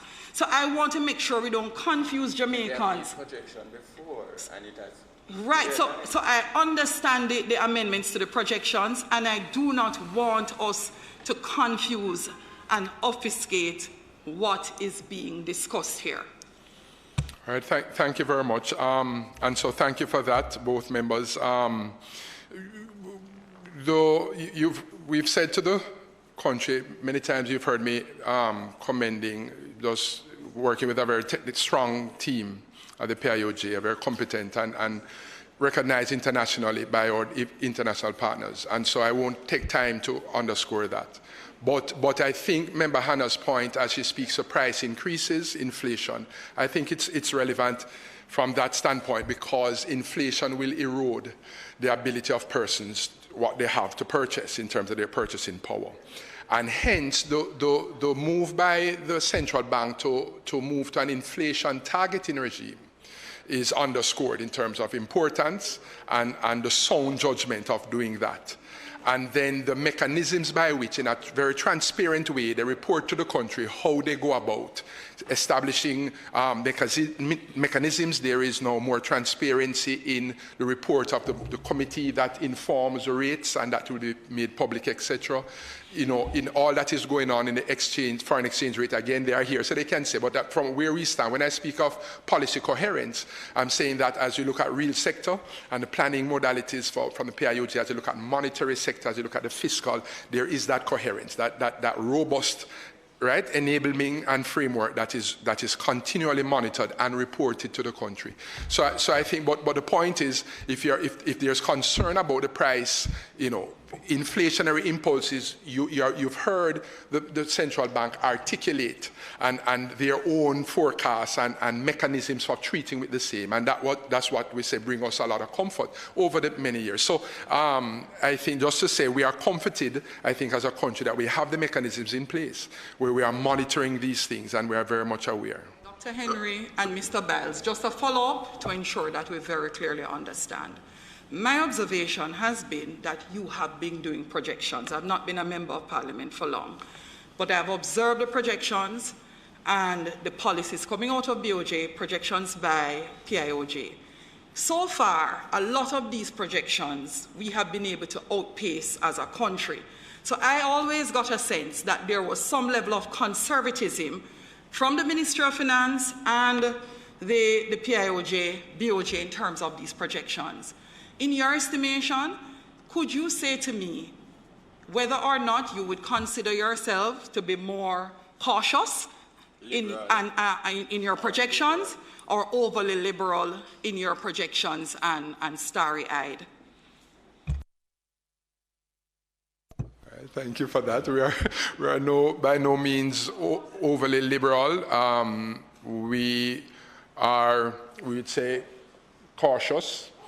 And historically so, traditionally so. And of course, we use the best information we have. And there's robust analysis also to satisfy the country that there's robust analysis that goes in. All right, and so we've had cases where partners that work with us, IMF, others, commend, right, and just a level of rigor that goes in. So just to satisfy, I think, the country. But let me allow, I've been saying a lot, let me allow the BOJ. Well, I want to thank my co-governor for some of his support. Mike, Mr. Bells, not hearing you. Mike is on. All right. Yes.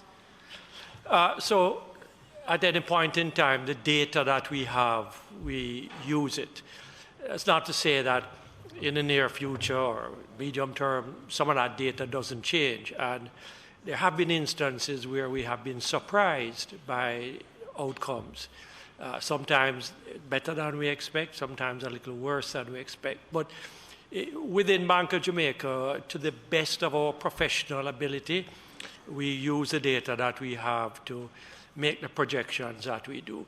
And I guess we are more on the cautious side in how we put numbers. We always have a band, 4 to 6% inflation, 7 to 10% GDP growth, because the business of projections and the economy and economics is not a precise science, and you always have to leave a little room, a little latitude for the final outcome.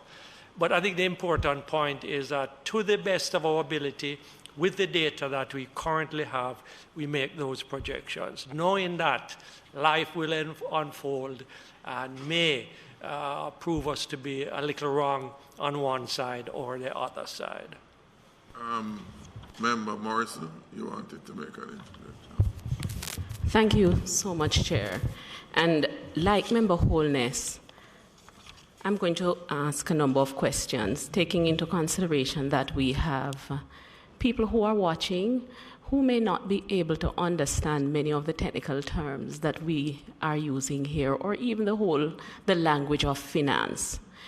Now, the COVID-19 pandemic, it has been calamitous on the world. Some nations have crashed.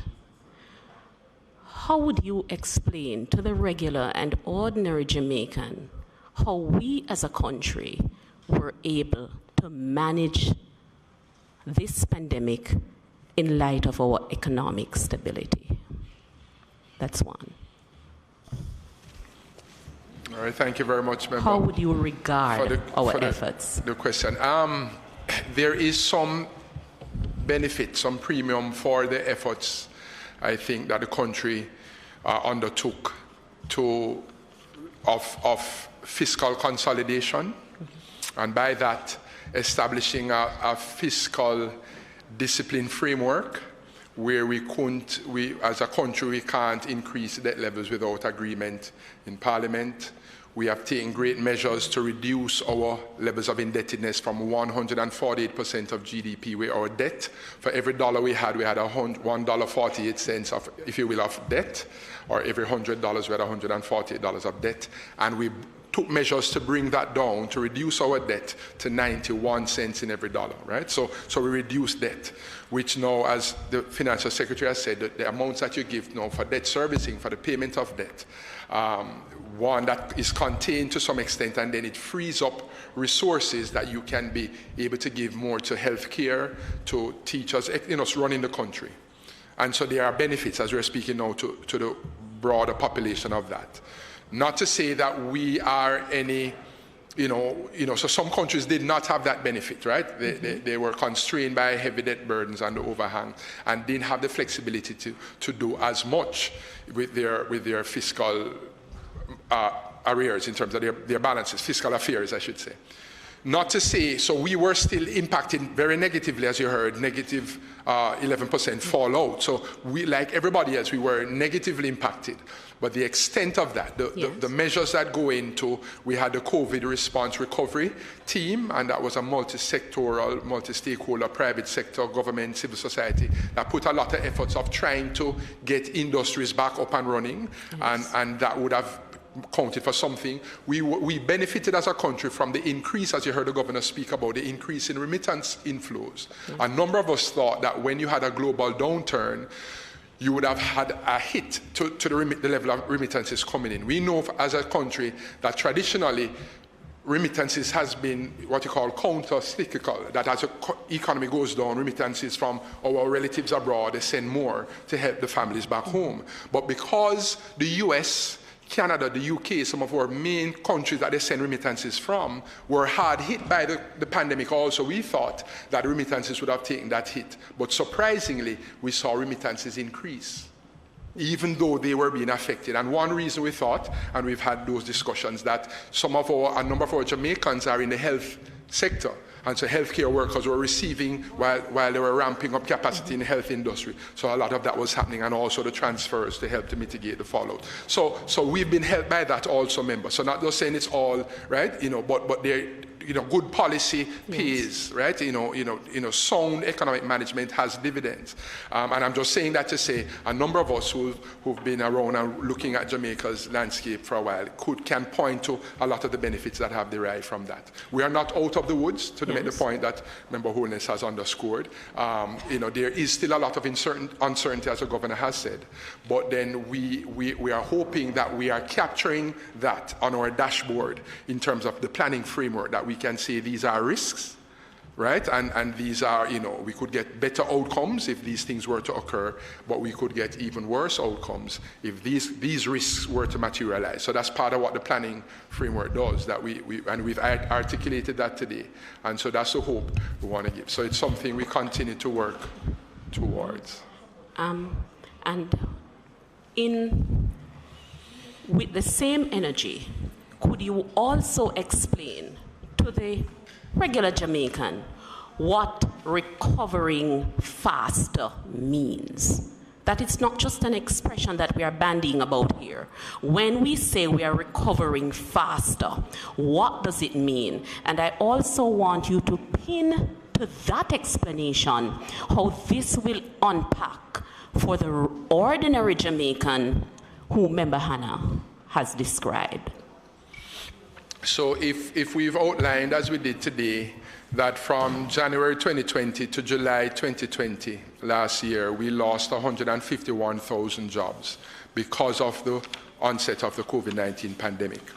Recovering faster, recovery says, how long would it take for you to create or regain that 151,000 jobs that were lost? Resilience speaks of the ability to bounce back. Yes. And so when we speak of the recovery, we are saying, how fast can we bounce back? One, can we bounce back? And then how fast can we do that?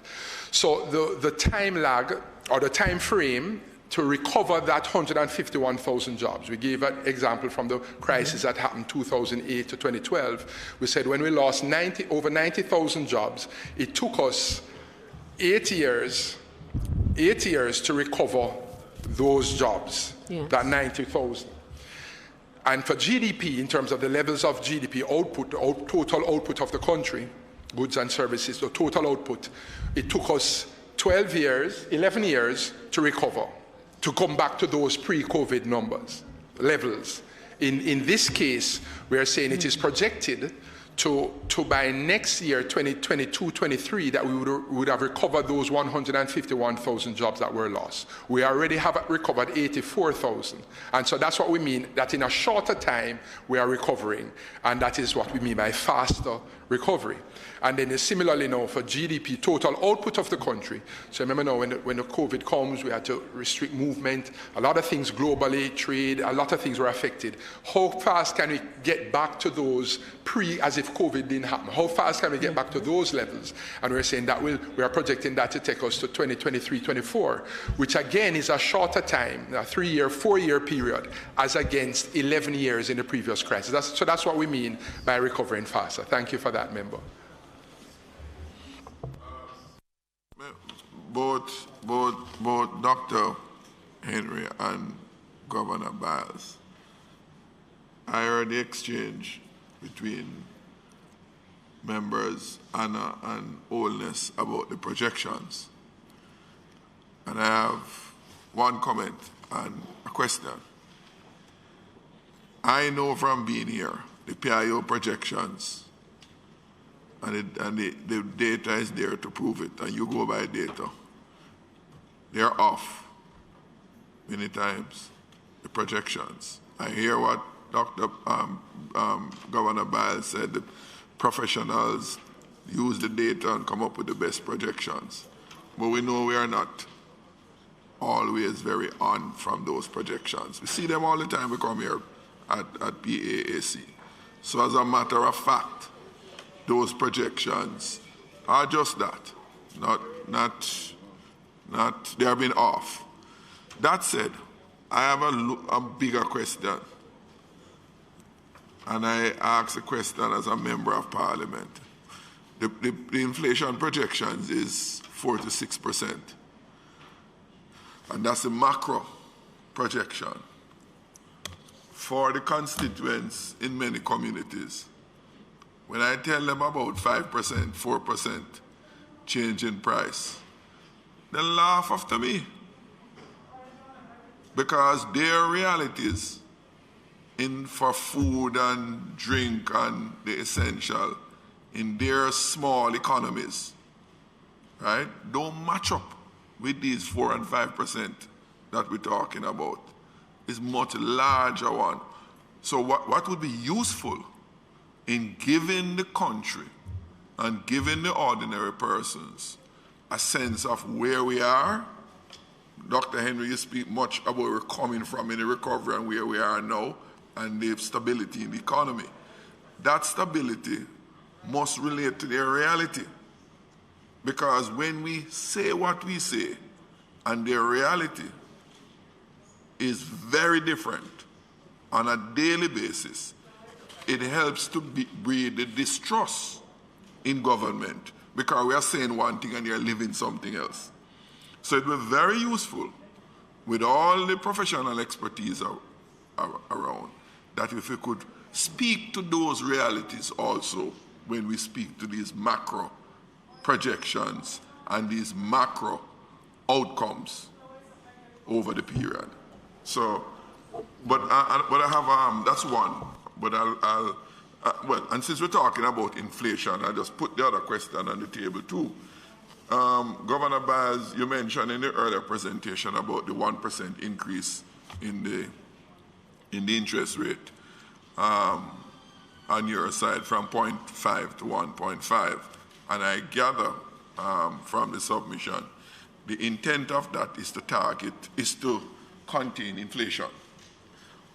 Is that the only instrument available? What about the reserve requirement, which is at 5% now thereabout, which would give, when you increase your reserve, you reduce the available liquidity in the market. Why wasn't that considered as a means of achieving the reduction in the liquidity?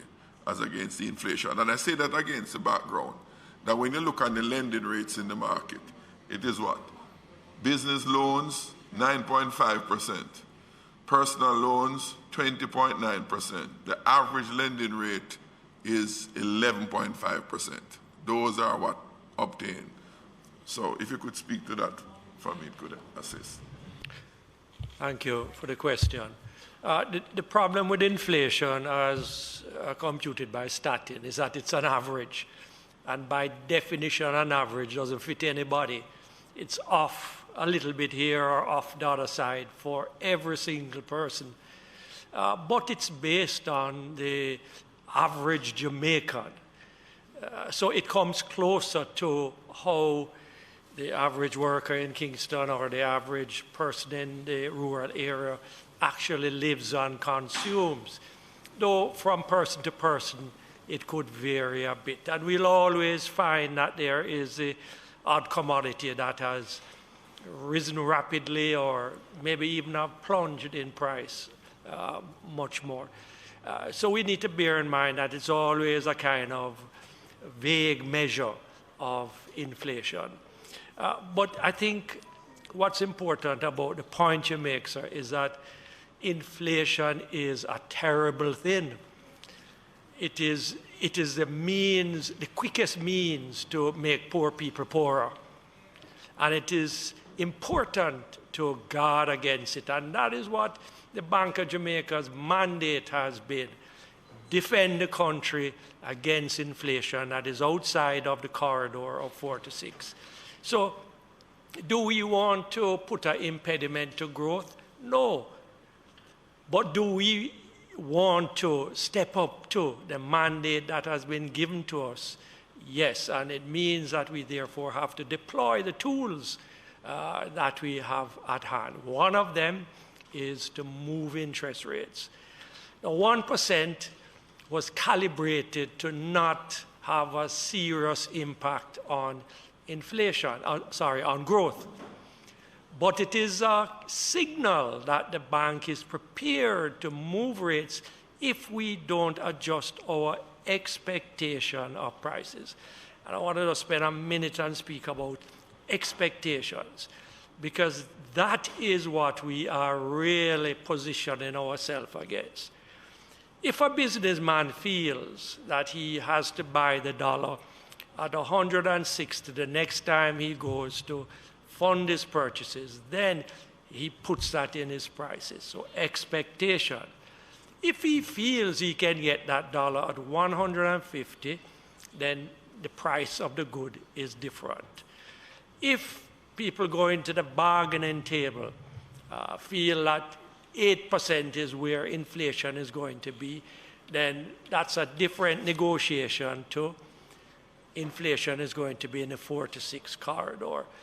So expectations is as important to us, or even more important than what the inflation that has come through the economy has been. And I just want to make that point strongly. We need to deal with the question of expectations. You're right, we have other tools, and we have used some of the other tools. We did say that we are restraining the amount of Jamaican dollar liquidity in the system.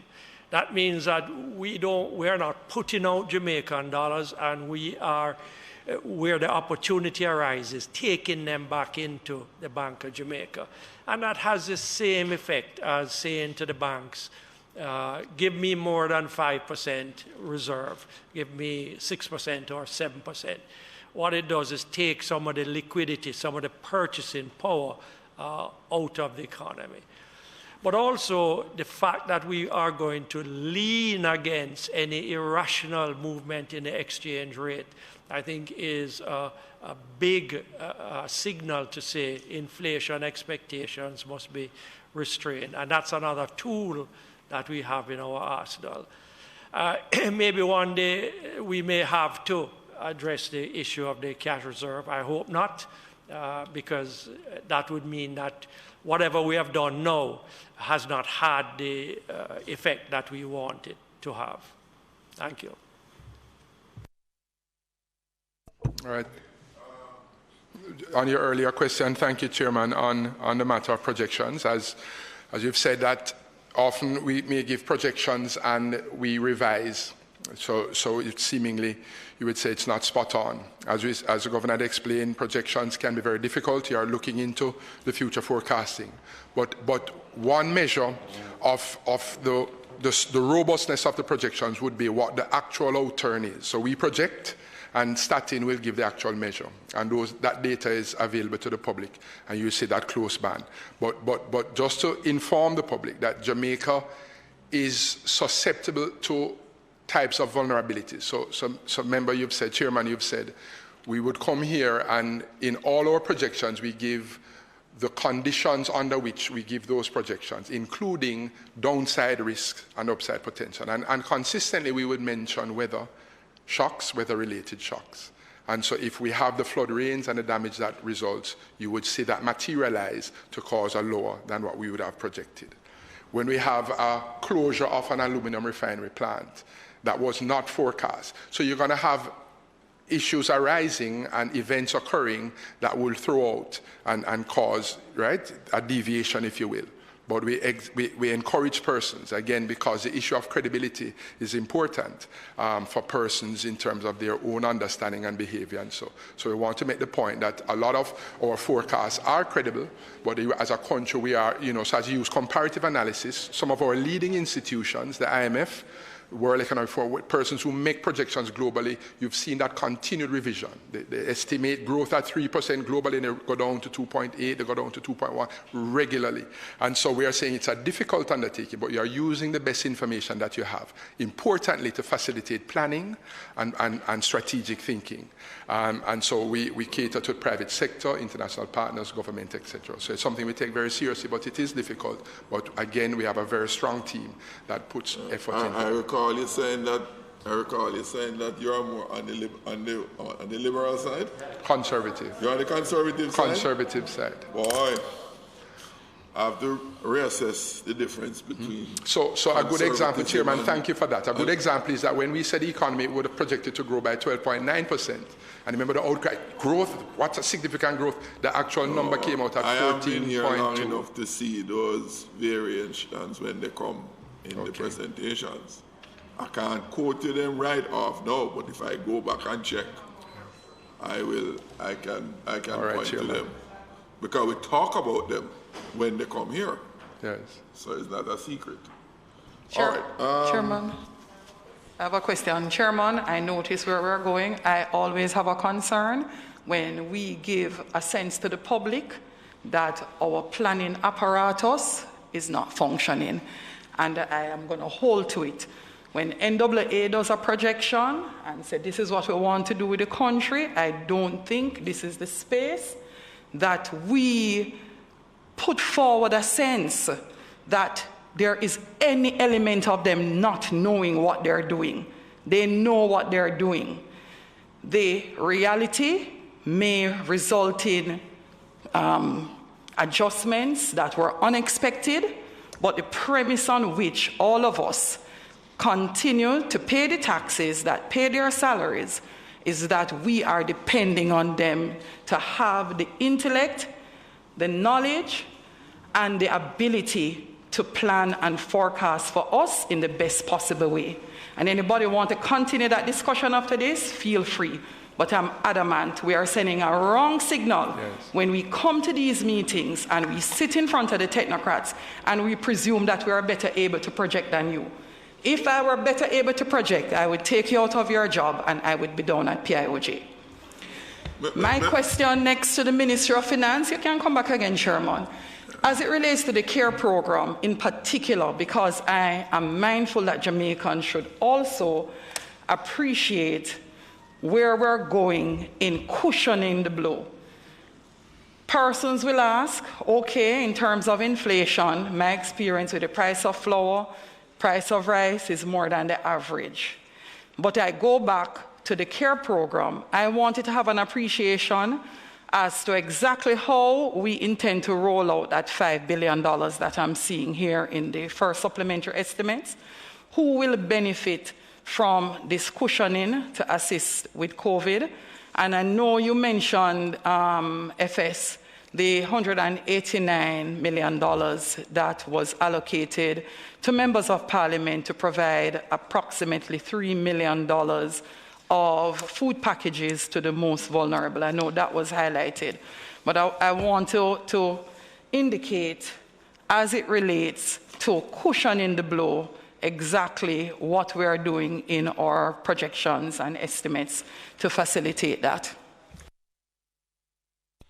Okay, so the $5 billion that has been identified in the first supplementary estimates with respect to further social intervention, the Minister of Finance and the Public Service. FS, take off the mask a little bit, please.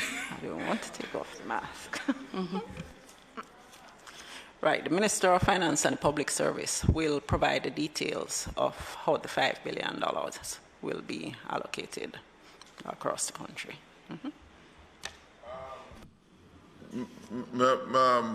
Gentlemen, I have the highest regard for our public service servants and their competence. But I don't think none of us, all included, is beyond being questioned on anything that we do. And within your profession, you will know too, Dr. Henry, professionals, colleagues of yours, have differences, disagree. Economists are known more than any other set of professionals to disagree on technical matters. So when there is a difference of perspective by any one of us, it's not a disrespect or condemnation. And we have the right and the authority to differ, just like any other professionals will differ. I want to remember all this. I want to make the point. When I have been here long enough to have had many projections as against outcomes and intervening factors from time to time. We only speak about what happens, and what happens is a matter of fact. What you feel about it is another matter. So I just want, for the records, reservations, concerns does not represent in any way, right, a questioning of the intellectual competence of our public servants. I've worked amongst them for many years. I can attest to the competence that reside there, but it does not remove difference in conclusion. Difference in conclusion about the same facts. So I just want to put that on the table. So, members, it is 12:34. Member Simplest. 1 second before you go. It's now 12:34. We have a number of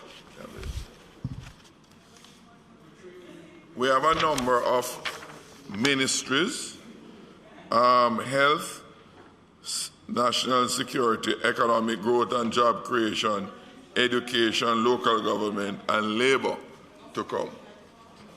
We are not going to finish today. We need some drill down in some of these ministries that we will take. The question is, which other we can do for this afternoon, and we do. What's his name? National security is here. Okay, so we have national security here. I don't think we will reach. Let us proceed with national security. Okay? So if there's no further question for the governor and the director general, FSU will remain with the rest of the agency, or Miss Deputy will remain as usual. Okay. Thank you, ladies and gentlemen. Pleasure having you as usual, Governor. Thank you, Chairman. Thank you. Thank you, members. And Governor didn't ask you about.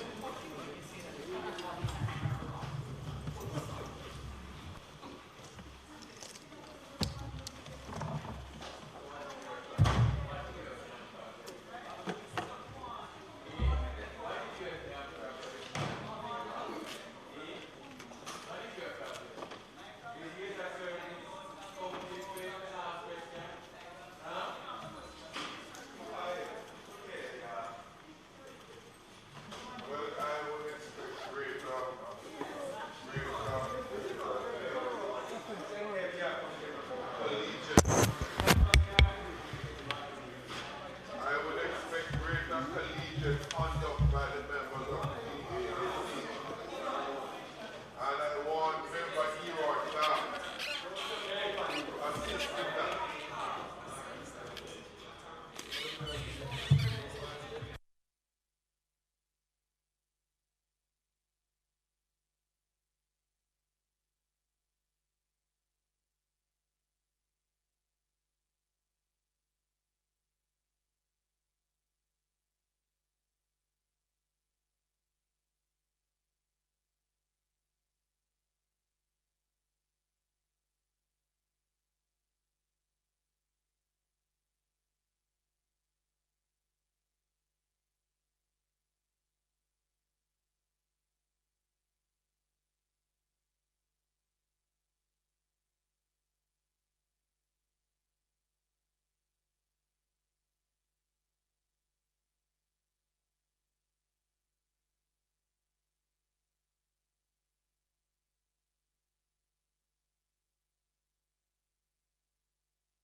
We are just doing some sanitizing before we allow you to sit back.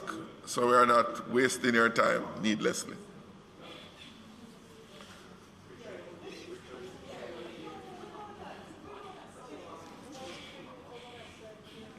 Okay, you can't look at them.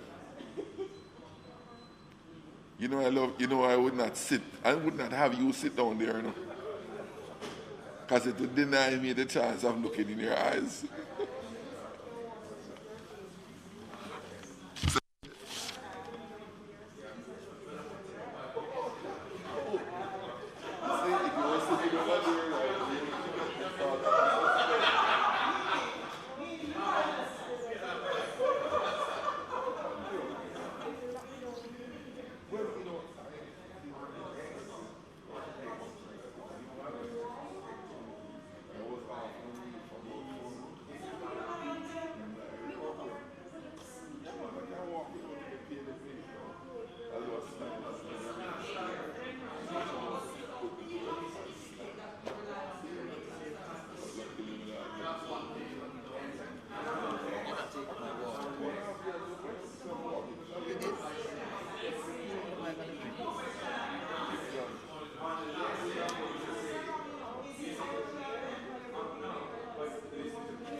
Can start now?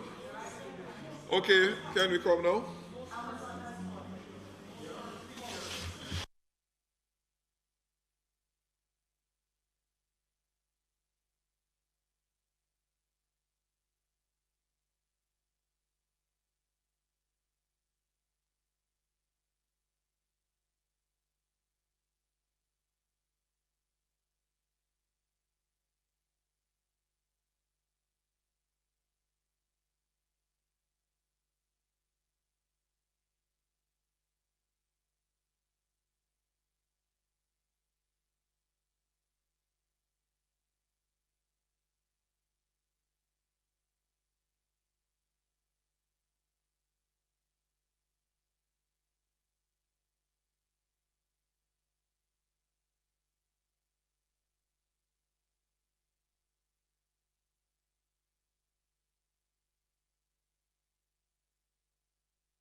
Security.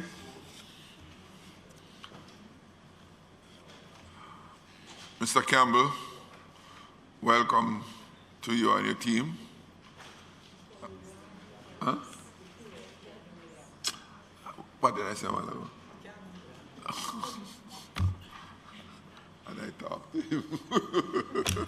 Sir Courtney, that part I won't forget.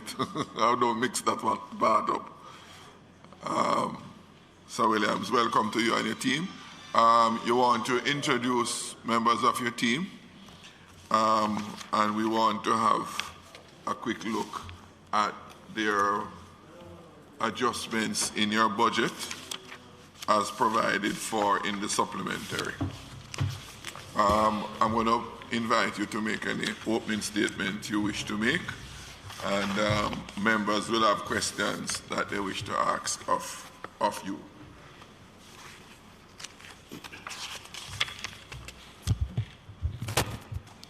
Okay, thank you, Chair, and good afternoon to the committee. Of course, I'm Courtney Williams, Permanent Secretary, National Security. To my immediate left is ACP Warren Clark of the JCF, and behind me there's Ms. Roseanne Phillips, Director of Management Accounts in the Ministry. Next to Ms. Phillips is Ms. Claudette Martin, the Principal Finance Officer in the Ministry. And Ms. Martin is Mrs. Dawn Gray-Taylor, PFO in the JCF. In the next seat over there, we have representative from the PICA, that's Ms. Clover Roberts, Deputy CEO of Corporate Services. And we also have Mr. Michael Montague from the Finance Unit of the Department of Correctional Services. So, Mr. Chair, just to set context to the deliberations of the committee on the supplementary. Just looking at the overall spending within the Ministry of National Security on the agencies, and by agencies I'm referring to those that are funded, or the funding that comes from the consolidated fund. In terms of the when you look back at 2020-21, for the year ended 2020-21, those revised estimate, the spending by the ministry and its departments and agencies for that year was $90.6 billion. The approved budget in 21-22 was down around 3% to $87.9 billion, just about a 3% reduction, and most of that was on the capital side. So that was the approved budget for 21-22, $87.9 billion. The supplementary budget as presented, as tabled, includes a $4.8 billion increase. And this $4.8 billion represents just about 5.5% over the approved budget, the budget that was approved in March. And it's just under 3% over last year's figure. So the $4.8 billion, you'd recall, Mr. Chair, the Financial Secretary had already mentioned there's $1.8 billion in that for capital and the other $3 billion for the recurrent side of the budget. So what I will do, Mr. Chair, I'll just look briefly at the department, the ministry and the department in terms of some of the key allocations.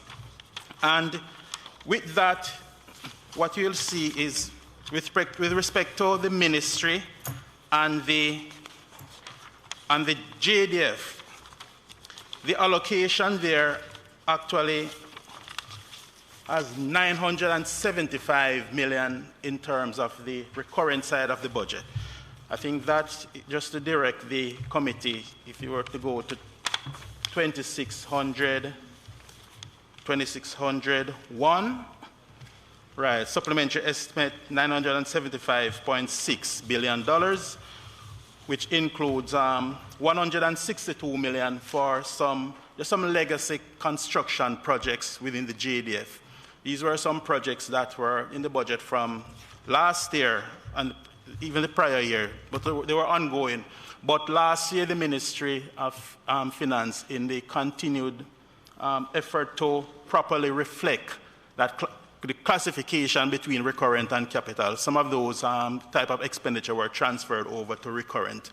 So in the previous year, they were on the capital side, they're now on the recurrent side. So this 162.6 just represent the closing out expenditure on those projects within the Jamaica Defense Force. So that's on the recurrent side. And there's an amount there for 652 to represent grant from the Japanese government for 4 patrol boats. And we also have an amount for 161, which will cover some preliminary or preparatory works for some projects that will actually, we expect those projects to get underway shortly. Two projects in particular, one in Montego Bay, the Montego Hills facility for the JCF, and there's also the headquarters, planned headquarters for the Kingston and St. Andrew Kingston and St. Andrew headquarters for the JCF. So we have preliminary amounts there for those construction projects in terms of like the drawings and some of those works that will need to be done before those projects get underway. So those actually take care of the recurrent side of the budget for the ministry, central, and the JDF. We also have some provision there for the correctional services for $260 million. Most of this for the correctional service would come under use of goods and services, and these are really like to pay for supplies, medical supplies, cleaning agents, and so on to take care of the correctional facilities. That's about half of the allocation to the correctional services. We also have amounts to cover communication and utilities in terms of clearing some utility bills, the Water Commission, GPS, and so on.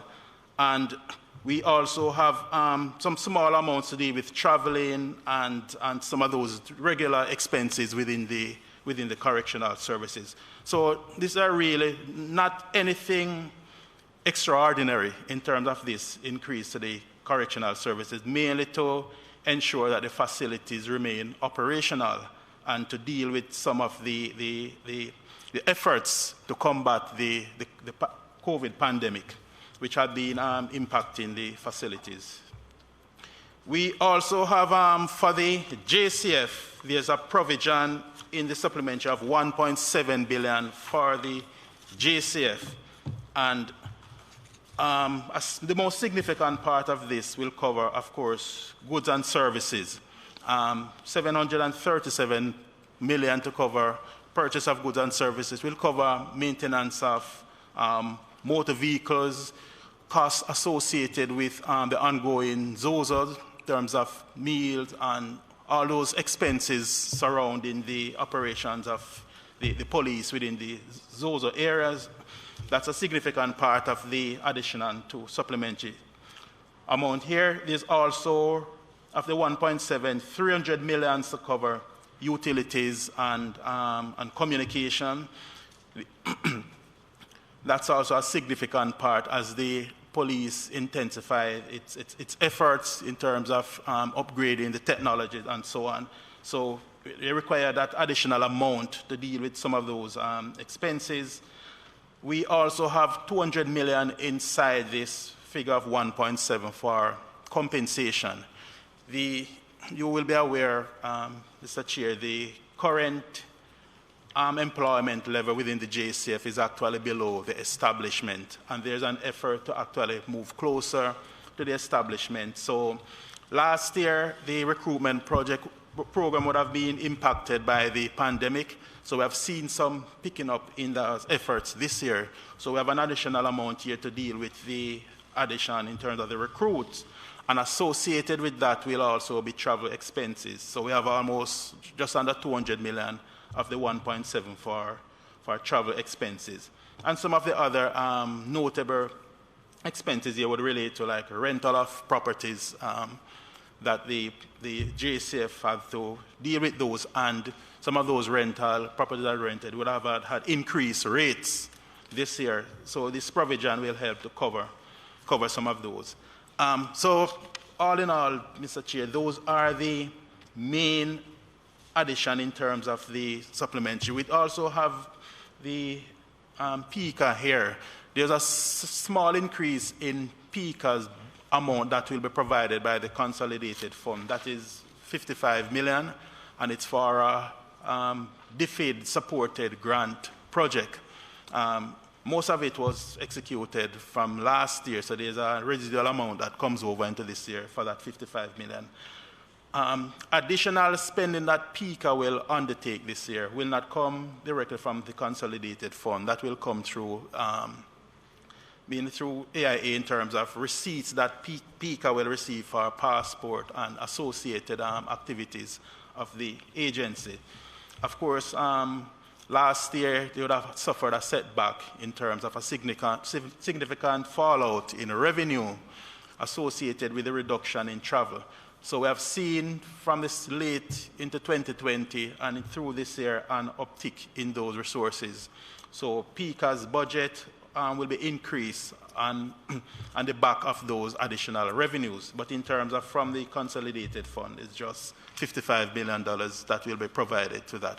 So I think I'm going to pause here, Chair, and respond to questions that members may have. As I said, the team is here, ACP is here, who may be able to respond to some of the more specific issues related to the JCF, even though since we are reviewing the supplementary estimates, I wouldn't expect us to get into too much of a discussion on operational matters. I think the PS is correct. Usually national security matters are dealt with in a subcommittee. In fact, details, general comments, we can accommodate them here. But the details, operational ones are. Just on the JCF, that item on page 2601, the modernization initiative special projects for the boats. not so clear on that one. The additional amount of 813 million.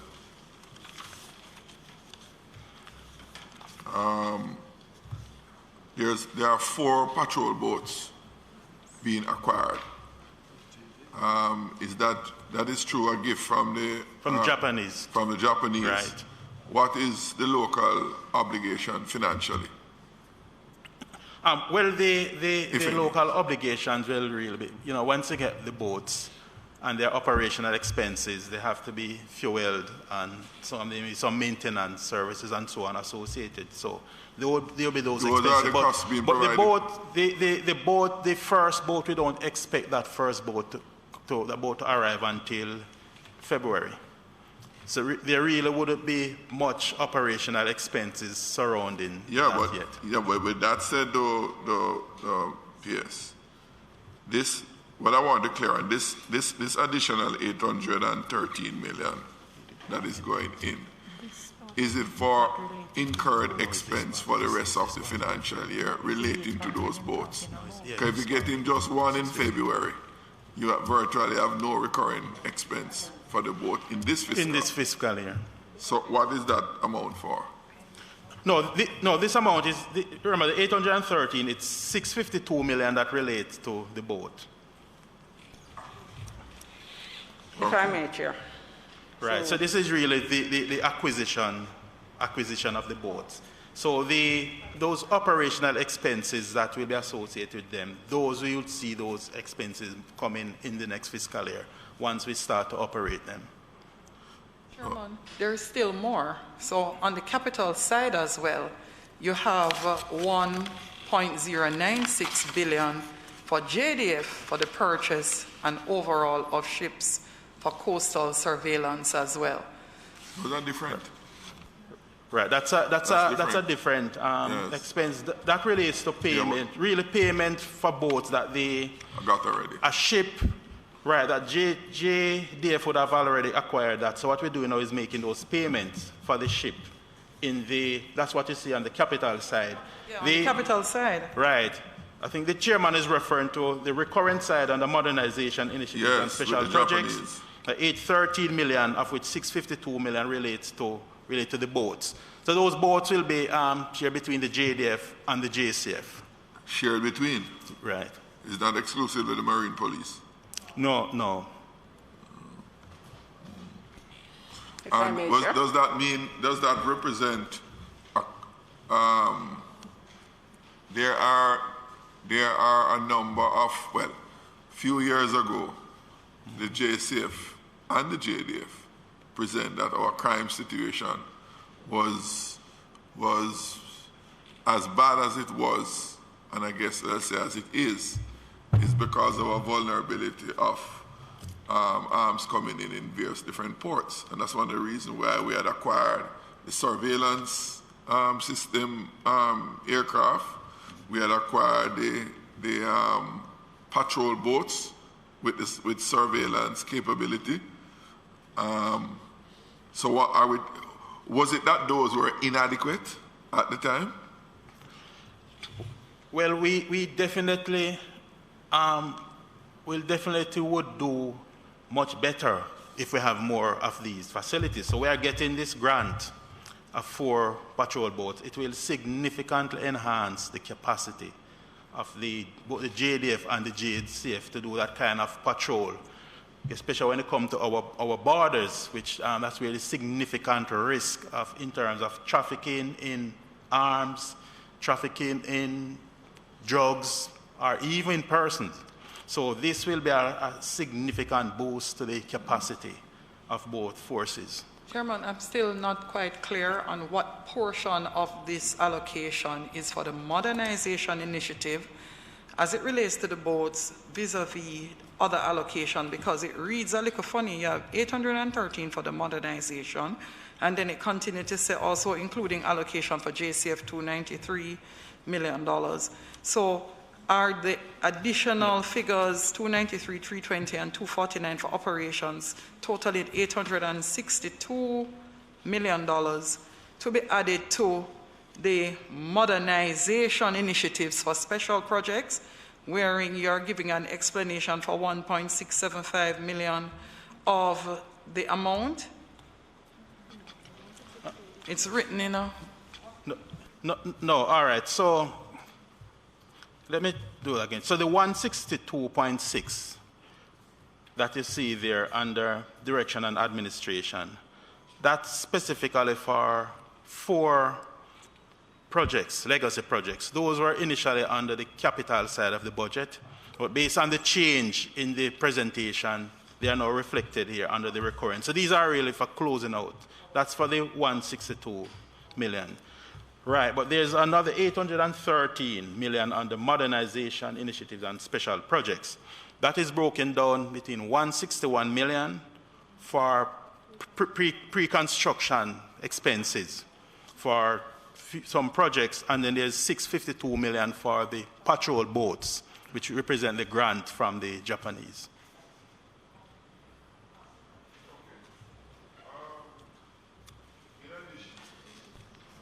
In addition, PS, you're acquiring some motor vehicles too for the police. Or no, that is the JDF. We have some, I see you do have some additional motor vehicle being acquired. And my question is, but let me say this before. I've always maintained that the supplementary budget should only have things that you can't contemplate at the beginning of the financial year. Or when you have, like, when you have disaster or unprecedented events occurring and you need to make arrangement for the financing. When I hear you were talking about, for example, the JCF, some allocation for increase in food and so on, and other goods, aren't those things that would be, what are the exceptional occurrences between February and now that we have in provisions for food and motor vehicles, like capital items like those?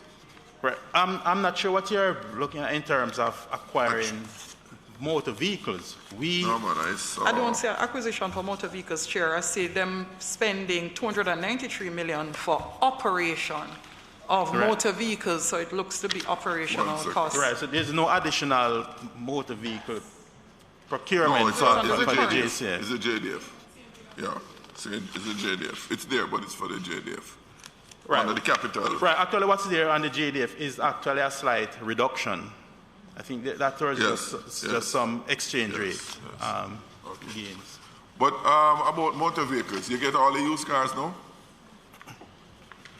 Well, we procured and distributed, I think, 47 new specially fitted motor vehicles for the JCF. No, not the new ones. I know the minister, the current minister, had made a policy shift.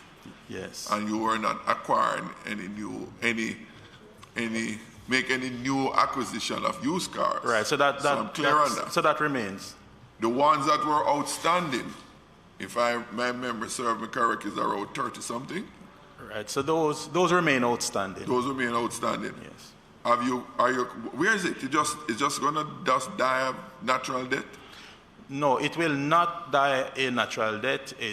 We continue to pursue it, Chair. But it was through a contract. And when there is a breach of contract, the contract has provision for breaches. Have those breaches those provisions been activated? Well, the breach that's over 4 years. No, the breach has been communicated, and there have been recent conversations that we have had with the supplier in terms of trying to actually move forward on this. In terms, there's a certain amount that is outstanding in terms of whether we pursue the route of seeking to recover, because naturally those vehicles would have been, I think some of them 2012 and so on. So in terms of the usefulness of them to the JCF at this point, that's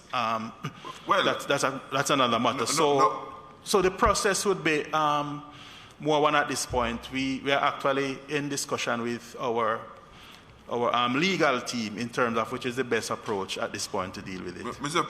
Pierce, I'm a little bit impatient of the answer. The matter went as far as mediation. So there was a lot of talking to taking place between the parties.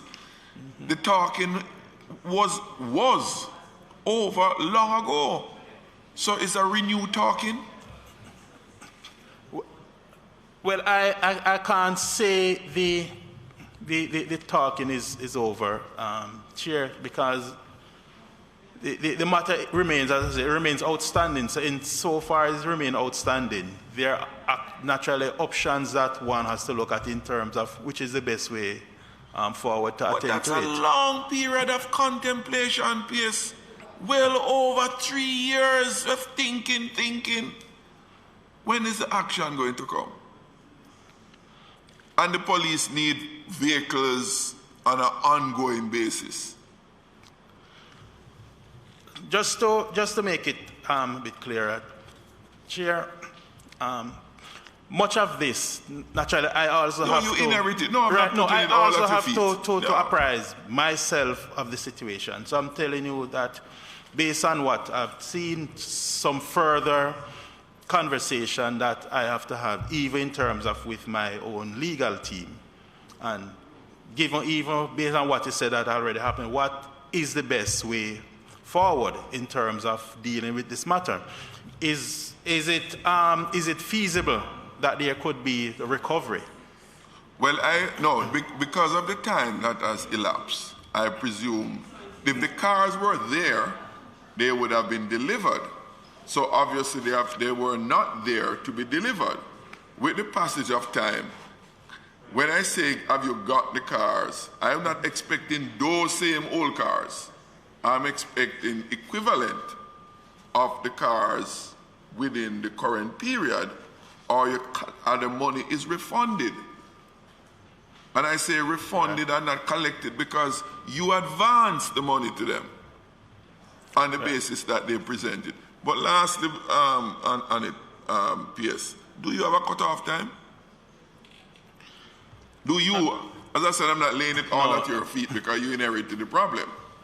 But as the new chief in town, have you set to say within 2 months, within 3 months, this is where I will be? And if I don't get there by that time, this is what I'm going to be, so that there can be some closure rather than this endless. All right. Well, I haven't put a specific timeline like that. What I would have to do is to see what really is required to be done. I mean, if based on that, if it so indicate that it may require another 3 months, if it may require another 6 months, then I'll be so guided by that. Rather than, I'm not going to just put a time and just trying to fit things into a time. I have to look. I have to take a look at it more strategically in terms of what exactly is to be done, how much time I would require to do all of that, and then that will tell me whether or not, if that so indicate that the end of the fiscal year is the cutoff time, then if it so indicate that the end of the calendar year, that will be my approach. Rather than the end of this financial year. Rather than the other way of saying, put a time and then the time may not be realistic, and then you have to be adjusting and adjusting. Finally, on that, Pierce, you're sitting with your colleagues or former colleagues in the Ministry of Finance. You come from a place where prudence in government expenditure was your hallmark, and you have come to this committee many times in that capacity. The significance of insisting on a resolution of this, PS, is that you have $100 million of taxpayers' money tied up in those motor vehicle purchase for which the taxpayers reap no benefit. And in a time of crisis that we have now, when people are struggling like hell to just survive, not even live good, just survive, and the limitations of government funds to assist innocent, hard-working Jamaicans are compromised because we as a government allow the taxpayers' money to be squandered in the way that it has. And I say so deliberately squandered because the monies were paid out and the taxpayers and the country earned absolutely no benefit from the equivalent sum for which the motor vehicles have not been provided. It is against that background, PS, that it is imperative that some closure be done to this so that the taxpayers don't feel extra cheated. Sure. PS, good morning. Afternoon. And I see my colleague coming back in. There was a line item for the 249 million for police services in quotes. I think it was general police police services for 249 million. What exactly is that? Because I'm seeing on 222.3, there is travel and subsistence, 6 million, rental of property, 18.6 million, utilities and communication services, 231 million, which is, I don't know what those are, and then the use of goods and services. So that comes up to 320 million. But then when you go around to 253, I see a general HR issue for 232 million, which is human resource management and other support services to the police. So I just, for clarification, the general police services, 320 million for general police services and 249 million for operations. You want to just tell me exactly what that is, and tell me, if you can, what are utilities and communication services, which eats up that chunk of the 320 million for the 231 million? Okay, the 231 million, really these represent mainly bills to the utility companies, and that's part of that arrears which we intend to settle. Hence the provision in the supplementary to try to, as far as possible, clear up those outstanding bills to utilities. Hence the provision for that 231 million. So with this, we would expect that we would get to a near zero position in terms of outstanding arrears to utilities. The other question you asked, I didn't get.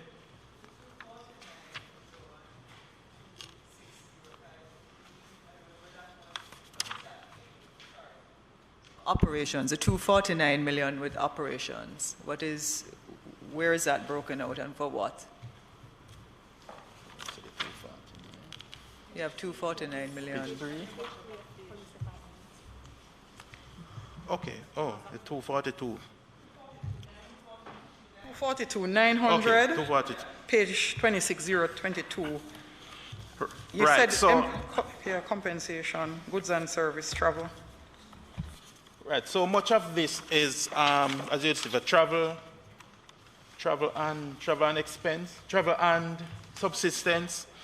Right, so the JCF within the context of the ZOZOs and even the pandemic and all the operations that they have to be doing. So there's additional cost in terms of travel costs, in terms of like fuel, accommodation, and so on, because in the ZOZO area, so the members from time to time, we have to have different accommodation, hotels, and so on, where members will have to stay in undertaking those operations. So much of this would be to cover those expenses associated with that type of increased activity for the JCF members.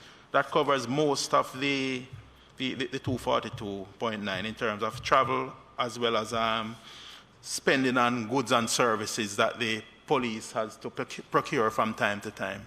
So why you have communication services here? It's utilities and telephone? Or it's just like JPS and NWC? Well, the object carries that name, utilities and communication, yes. You can answer me in a general way or even say yes or no, PS, okay, as it relates to this particular question. I'm wondering in terms of the upgrade of the JDF coastal fleet and their ability in respect of surveillance, as well as the grants that we have been given in terms of additional boats. How significantly does that improve our ability to surveil our coastal waters? That's question one. And two, I hope you can answer this one. It is specifically as it relates to East Rural St. Andrew and the building of the highway. I noticed the police station is argued to be one of those to be moved. I would like to know, because I see nowhere in this supplementary budget any provision for the rebuilding of the Bull Bay police station.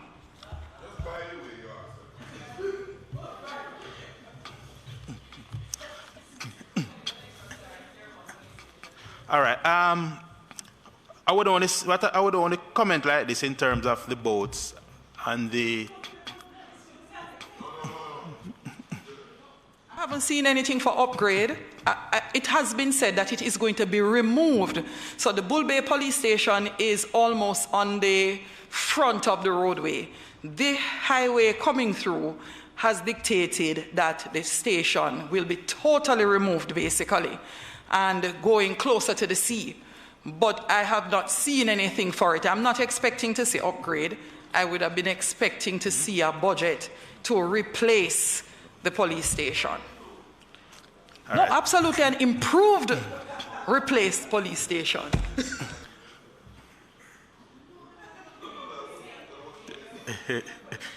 In terms of the boats for the JDF, I would only say at this point it will be significant in terms of enhancement, but I won't say anything more. Right, in terms of from an intelligence perspective. I deferred from that because, as we say, we don't answer operational question here, but in the general way, I was trying to get the crime stats. DCP Stewart is here, and I'm making another complaint. Why you stop sharing the stats, the police stats? You put the ones you put on the webs on the JSAF site is 1 week old, right? The daily numbers are not available. It's like there's some grand secrecy. Right? No. Okay, I never heard. So ACP, the question again, and when with all due respect, DCP, when you and the commissioner come here, you make a very polite response. So, oh yes, it is there and you can get it. And that is good for such occasion. But it's not there. I wanted to know what the weekly stats is up to last week, and not even the week one you can get. Probably next week I'll get last week one. And it seemed deliberate, and the question is why. But lastly on that one, before I let you answer, for all the investment that we, the country, has made, billions of dollars, and we're having the murder rate on an average of 10% over last year, right? For the average Jamaican, when they sacrifice their monies in the budget, through taxes in the budget, they want to realize something. The murder rate is 10% above what it was. What is the return? Where is the return on that investment? When Member Holness asked about the surveillance plane, we all supported it when it came here. Everybody, both sides of the aisle. Because we accept that the crime and violence is a major threat to everybody. Where is the return? Is it a misplace of resources? So when I see this additional allocation for surveillance, I begin to scratch my head. What am I going to get in return? That was promised to us before. When we buy the boat, when we bought the plane, when we buy all these gadgets, big ticket items, people are being murdered at a more increased rate. It's going in the opposite direction. Something is not right here. And we don't have to be a genius to see that. After all the sophisticated response that are given, more people are dying. More people feel threatened and fearful of their lives. When you talk about your... Please. Mr. Chairman, on a point of order. It is now 1:23 by the clock, and we have to make way for the chamber to be sanitized and all of that. So So, I'm going to close now with the response from just bear that in mind. Right. But before ACP comes in, I just want to, I think it's important to just reiterate this point, which has been made before. And I understand the point being made by the chairman in terms of the homicide rate, which is just about 9.2% over last year, as at yesterday. But also, bear in mind what we also track, and I think it's also important for the country to be aware. When you look at the major crimes, and it's important to make this point as well. And no, Mr. Chair, the major crimes are down. Yes, let him answer. Major crimes are down. Because, yes, so when you look at the main category 5 crime, that is down almost 10%. Yes, the murder is up, and we are disappointed with that, but the major crime remains on that trajectory of going down. And naturally, I can understand the citizens being of concern when they look at the homicide rate.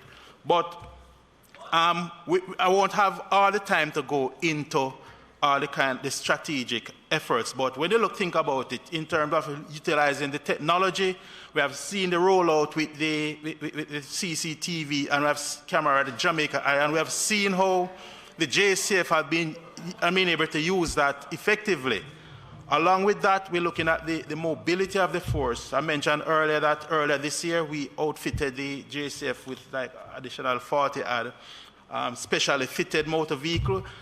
And with that, the whole recruitment and trying to get the numbers up. So it's the human capacity and actually the training efforts. We now have a lot more training facilities than what was available years ago. So the human resource side is being dealt with, Mr. Chairman.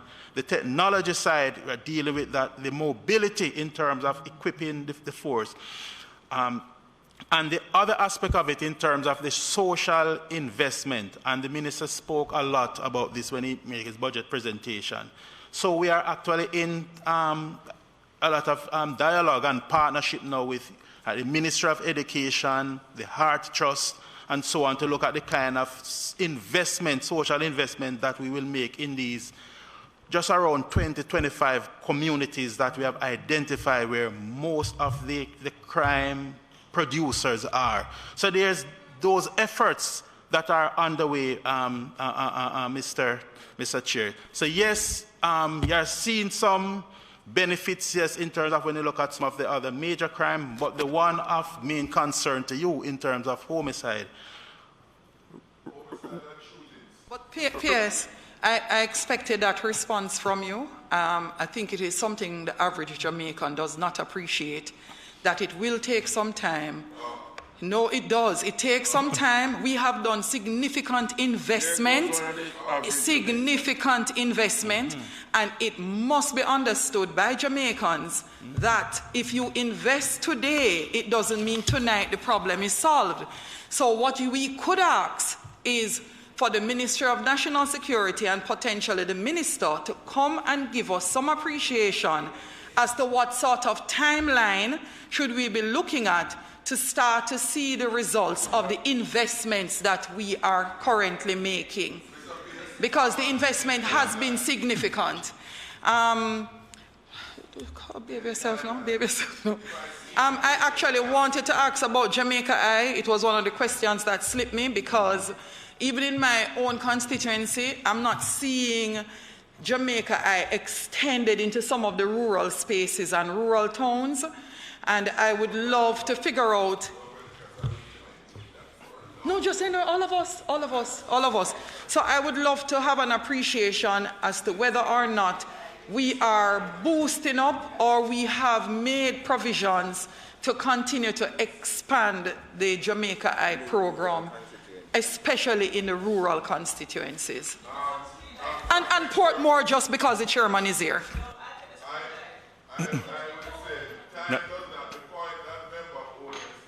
Very much in order, and I think speak for myself, I'm joining her 100%.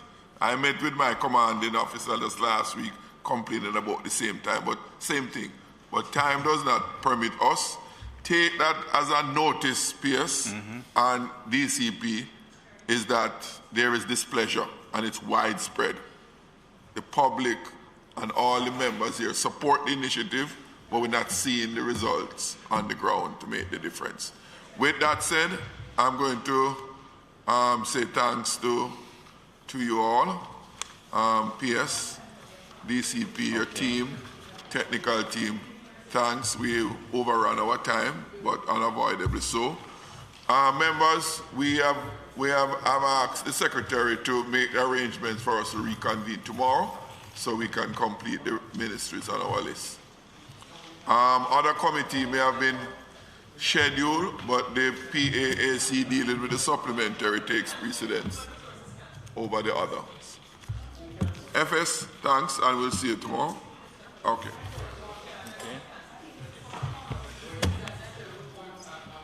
No, we won't finish when we finish. I'll tell him we can finish tomorrow, but what if the people do finish the report? Members, meeting is now adjourned. Do I get someone move for the adjournment? Adjourn.